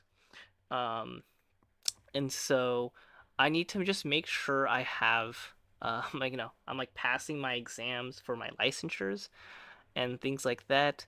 And I'll be busy doing that as well as I am planning to go on a trip to visit family back in Japan. So when I'm over there, I will also have a dead period sometime next year when I do end up going over there. So please um, understand that I will be a bit on the slower side. I wish I'd had more people help me work on this document with me because it's really hard to maintain this by myself. But I'll try my best to do what I can. If you see any issues with my like document, please leave comments and let me know because I don't have the time and luxury of actually making sure some of the information is indeed correct. If you see, for instance, like dates that are a little bit off, or if you see the kit upgrades here, if it says event but it's not in the right place, I was notified about today. Oops, I'm sorry, I forgot. Like, I have a lot to write, and it's not easy for me to come back and recheck my information to make sure everything is completely correct. But I'd say about like 99% of it is indeed correct. There's some more buffs that did come in. I do have to implement them here. But pull recommendation wise, things haven't really changed too much. I've been a very big advocate of Mua 3, Seda 4, and Yanagi 3, to say the least, as your general buffers. You'll really need at least one of them to like do anything in JP at a very reasonable level, if you, especially if you don't have Tama 5. So that is something. Uh, do I? Oops. Let me fix that. I gotta fix that right now. Uh, Did I actually? Oh my god, I do. Let's fix that. You get to see like how how my document looks on my side when I fix things. There we go. There we go. Should be fixed now. Uh, there we go. Like there we go. Fixed. Looks good. Um, yes, this document is very convoluted, so working on it. See what I can do. I do really want to work on my. This is the data sheet for my memorial details. A lot of these are very outdated. I understand that, and I do need to go back and add more stuff. But I've been so busy to actually do that. So I'll do my best to get around doing that. But if I find a JP player who is more than happy and willing to help me out on this, I am more than happy for them to write stuff. Me just like read it, check it, and just copy paste stuff in. I am more than happy to do that as well. So please reach out if you are someone who does play JP and you just wanted to know my input about things, but also want to help on my document. We can like exchange emails and stuff, as well as Discord and can like help me improve this so then EN players can have a better understanding of the game. That'd be very, very helpful, and I'd appreciate a lot. In the meantime, I can show you how JP is like um, as like a quick note before like I end things, just so then people can see what I mean by like LBs mattering if you're running Yanagi and trying to do like very high difficulty comps. I will show that because there I know there's a lot of people who like don't believe me or don't understand and don't think that like they're like, oh, but why do you need this, why do you need that? Like I will basically show you why. I think is like the best way to put it, and therefore like here's what it is. I'm gonna swap my screen real quick. Hopefully it, there it goes, there we go. I hope like let me know if you guys can't see it, but I'm hoping you guys can see it. um let's see, let's do that real quick. So, to show you guys, I will be running my Nanami team here. Not this. Um, so here's my Nanami team.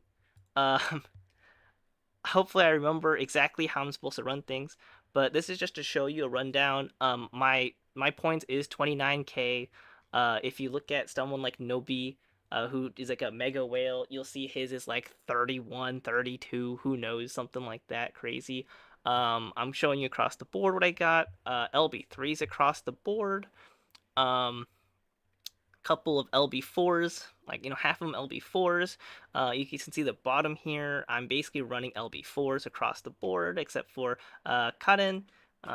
She really just wants 31X members.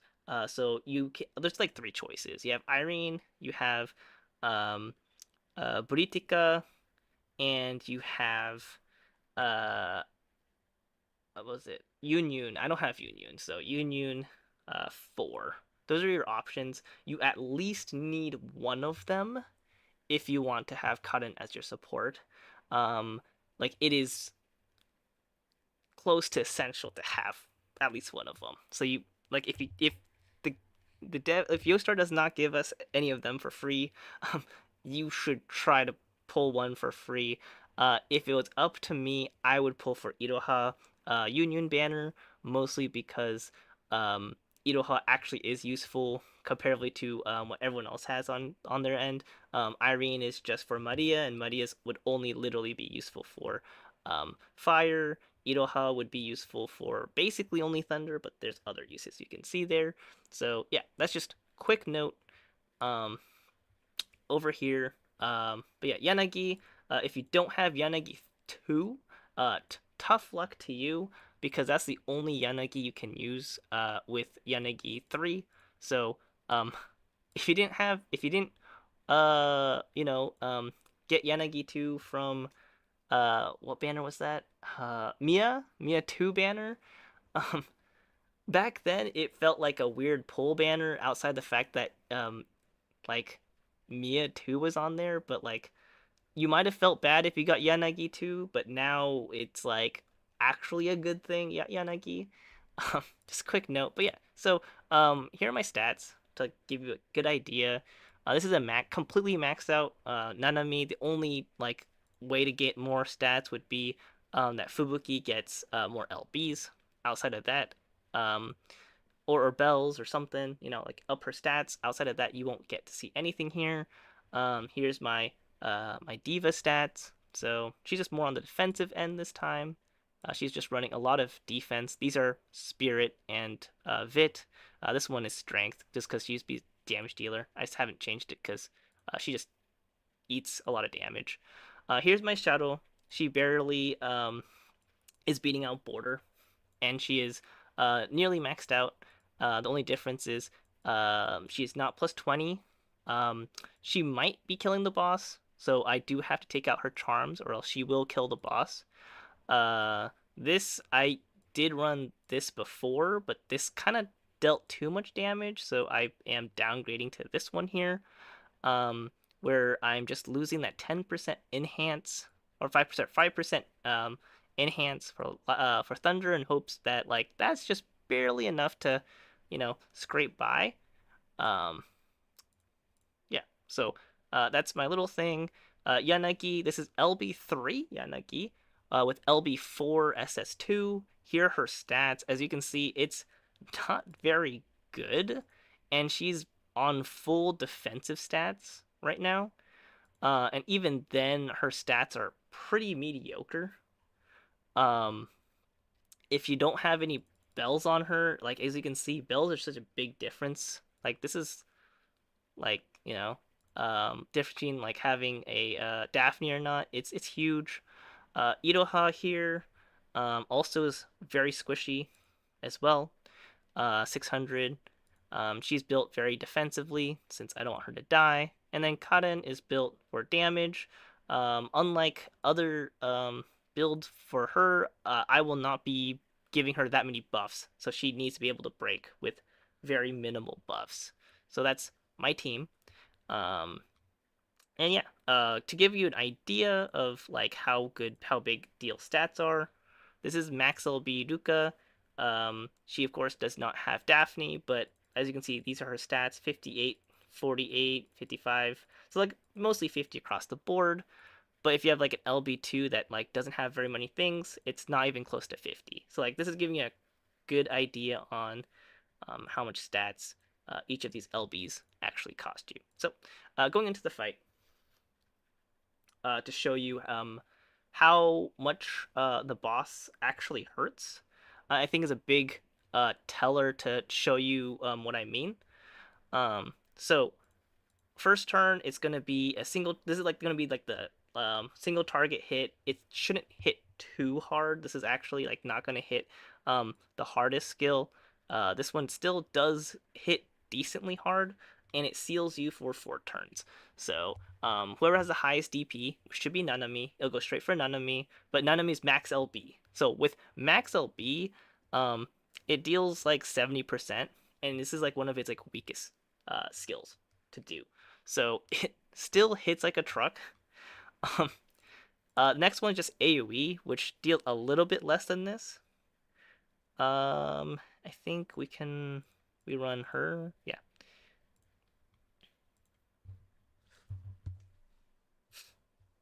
So here we go. And since everyone's LB3, this is how much an LB3 team takes. As you can see, Luca is just tanky because she's like maxed. But like if you're not maxed, you can see that if you're LB2, you might even just break right here from just turn 2. So if you have no defensive measures, you're either like near broken at this point, or you are broken at this point from just 1 turn of damage.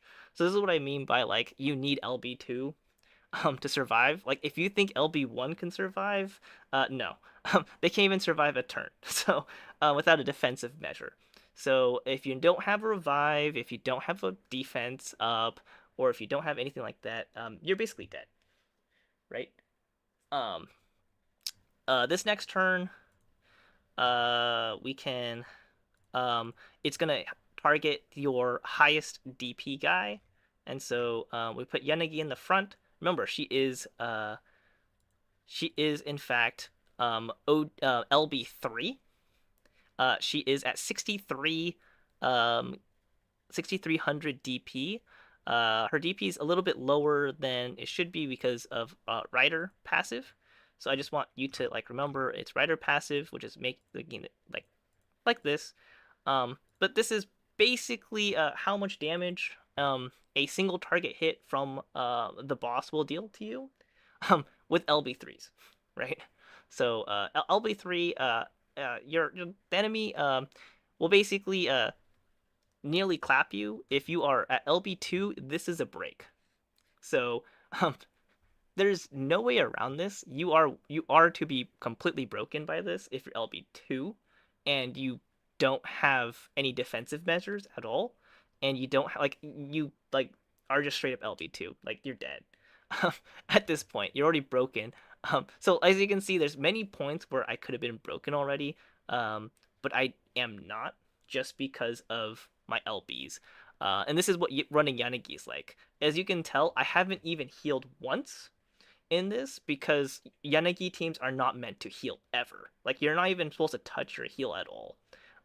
So uh, unless you're going for like turn 12 clears, which at that point you're not even going for high damage. I mean, like you're not going for high scoring teams. Um, you're just never healing. So you have to survive. In order to survive, you need LBs. And this is what I mean by like you need these LBs. If you're LB1 across the board, you could probably um survive with like Seta or someone who can provide you with defense buffs or taunts, and like more like solid heals and stuff. In this battle, this next skill will break my team no matter what what I'm running. Um, so um, I'm just gonna try to RNG, just show you RNG, I guess. Trying to 15% stun here, and if this fails, then the run fails, essentially.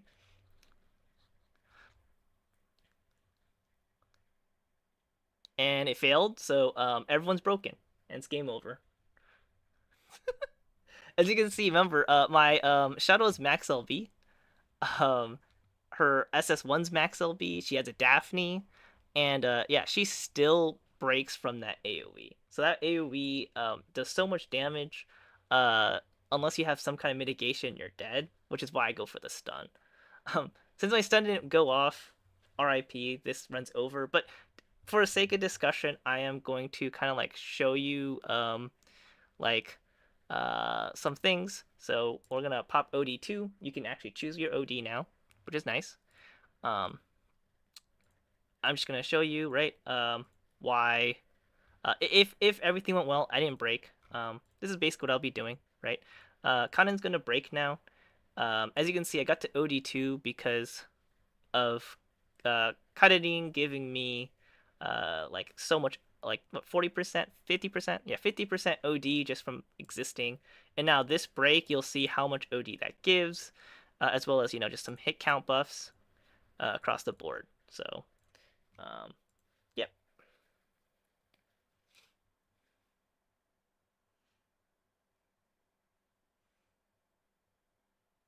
So I'm going for barely breaking because I don't want to do too much damage. This boss has 1.3 mil DP. So as you can see, I literally just barely broke, and I just made sure that my cut in can basically just do a barely break. We're gonna swap over to regular cut in because I want to build up OD. I want to pop this real quick, and then I'm gonna pop a softening real quick here.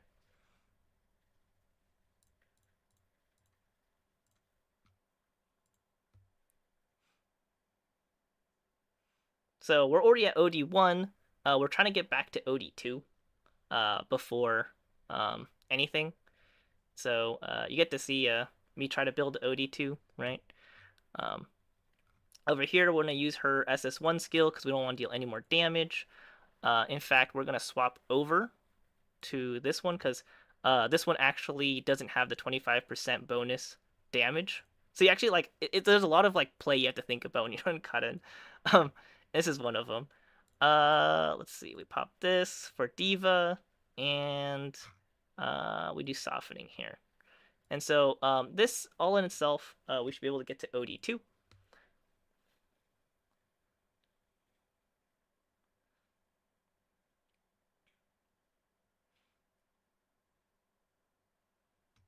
Okay, pop OD2. Uh, we pop Diva buff. We give hit count. And go.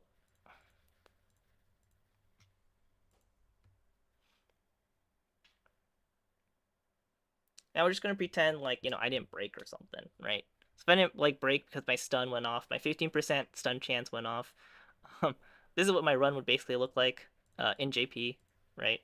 Um, as you can tell, this is how much RNG is involved in some of these like high end scoring. Um, and yeah, this is what you expect to see. As you can see, NN, you did ask about like supports not killing. You'll see how close this gets to killing because of how like squishy this boss is essentially. So if I high roll here, it pretty much kills. Um, I don't know if you saw that, but it's like at like 1 HP. It was very low, to say the least.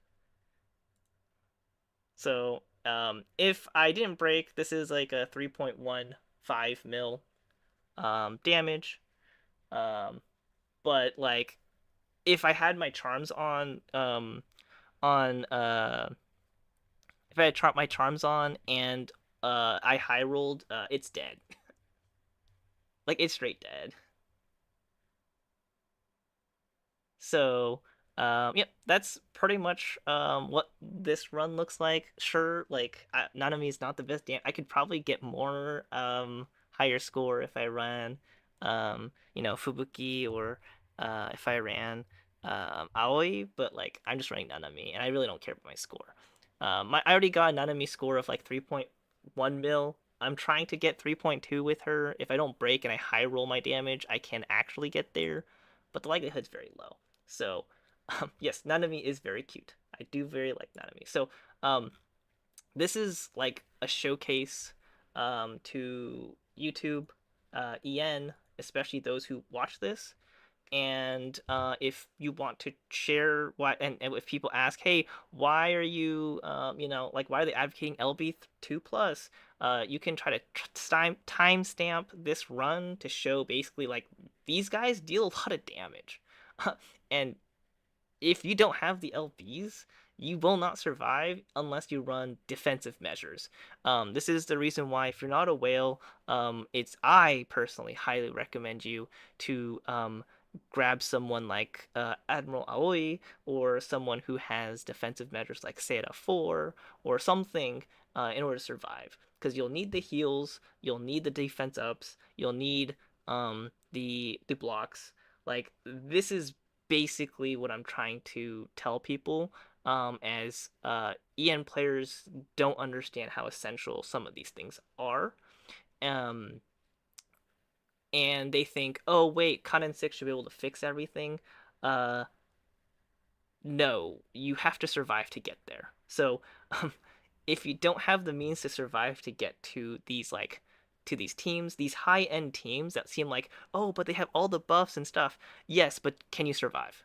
Is the real question, right? So, number one thing is, can you survive? If the answer is no, team does not work. And so, yes, you need all the buffs and debuffs you need, but number one priority is, can you survive? And if the answer is no, um, like, I'm sorry, your team doesn't work. And so it's hard to kind of like tell free to play versus whales what to roll for, what to get, because it really depends. If you're free to play, if you really heavily invest into a single team, I can recommend whale teams to you, but if that's not the case, you really cannot be doing that. And starting from 2026 JP, like SSRs are like not you can't use you can't use uh your do I have them over here? It's over here. No, it's over here. Um, you can't use SS shards anymore. You have to use SSR shards. We only got 16, by the way. Um, we don't have more. This is all we gotten. This is like the highest amount you can get in JP right now. Outside of if you rolled for Aoi and you got max LB and for some reason you got more, you're crazy. But outside of that, there's no way to get SSR shards. This is like the most you can get without like doing dumb stuff. And so this is just a note, yes, like you really have to gauge all these different things. If you're free to play, like I said before, for a lot of people, just run Pierce Crit. Like you won't regret it. Um, if you just want to run Wacky Minions, you can. Um, like I said, like look, my Wacky Minion team, like this is LB1. I don't run it because I don't need to. My account's so strong, I don't need to care about that stuff. But if you're free to play, you're not gonna have an account that has so much on here. So that's just something to note and something to think about. If you're wondering why my account is like seemingly strong, but at the same time like it looks much weaker than someone like Nobi or something. It's not just LBs that matter. Um, I'm actually gated by certain things that I don't want to use, and you're like, oh, but you can use them, but like it's actually more limited than you think. Um, Only having 19 Daphnes is very hard. So as free to play, you're basically kind of like stuck at this amount that I have right now. You're not gonna really get more than this. This is like where you're at. I've used like 4 or 5 of them now. Um, and I'm at like 19. So you kind of actually have to conserve these materials a lot more than you think, because you want to use them on characters you know you're gonna be using. Um, in the long term, should I say. Um, the other thing that's going to be showing up soon is soul upgrades. In EN, they'll be called Memento upgrades. It's called Memento. I think it's called an EN. It's the final slot on the very bottom of your gear.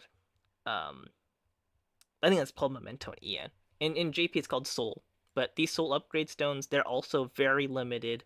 Um, and so you have to be very conservative of like where you want to toss these. Of course, this one allows you to get them maxed out. So seven, I can have 7, and then you need 5 of these, 4 of these, I think, for to max out one. Let me check. Uh, let's check.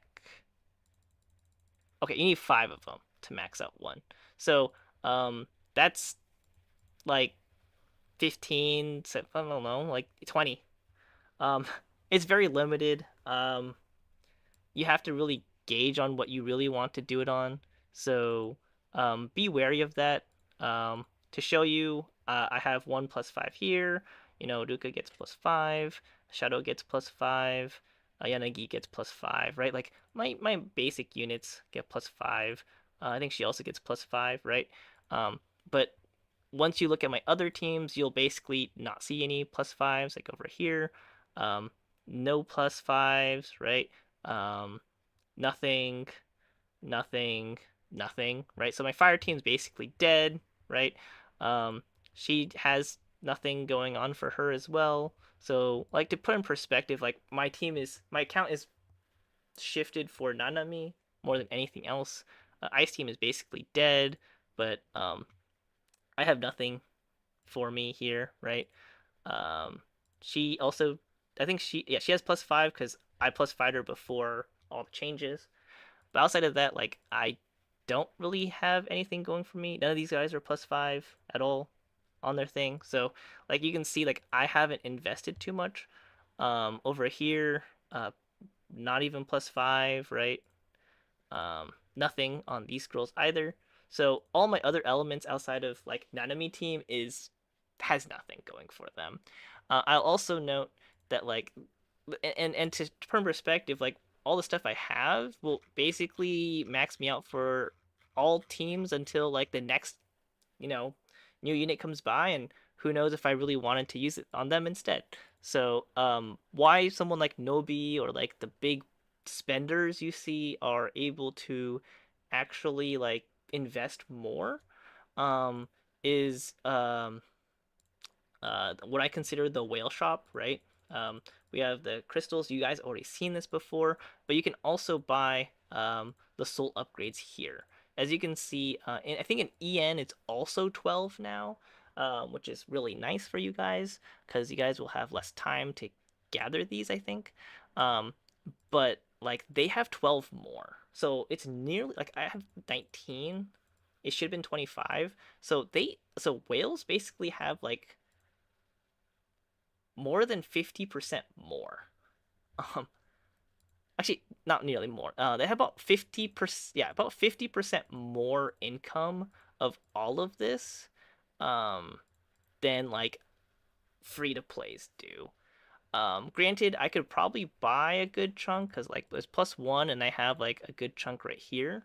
But like in perspective, like what 1, 2, 3, 4, 9, 10, 12, 13, 14, 14. So I could like buy 14 Daphnes or 14 whatever, but like even then it's just like I don't care enough to do that. When I do, it will matter. This is just to note like how much more rare these are, and if you aren't a spender, you're definitely gonna be hurting for these resources. You should be wary about that. Um, and kind of just invest in a team. If you want to give advice to other people, that is something I would heavily advise you to talk about. Is don't try to waste Daphnes. I know I've seen people been spending them on waifus and stuff, and it's true you can do that early on. But like after you're done with that, like please think about who you're spending it on, because these bosses really hurt and they're not fun. So I mean they're fun in their own way, but like they're gonna hurt. So unless you're spending, don't be doing that. If you're a spender, go ahead and do it. Don't mind what I'm saying, but if you aren't a spender, um, probably a good idea to not do that. So don't try to bait people into doing it there for their like waifus and stuff. Just like tell them to do it on their main like favorite style of that character, and then deal with that way. Yeah, I think that's like the best way to put it. Um, New dungeon, I won't talk about it here. It's not that important. So yeah, that's it. I'm gonna end the stream here. But I'll yeah, that's it. So yep, take care, and yeah, hopefully my babbling helped you guys figure out what we want to pull for EN, and give you insight on like what you should be like trying to get more LBs on, or what kind of teams you want to make in the future, in the most part. Yeah, that's it. Take care.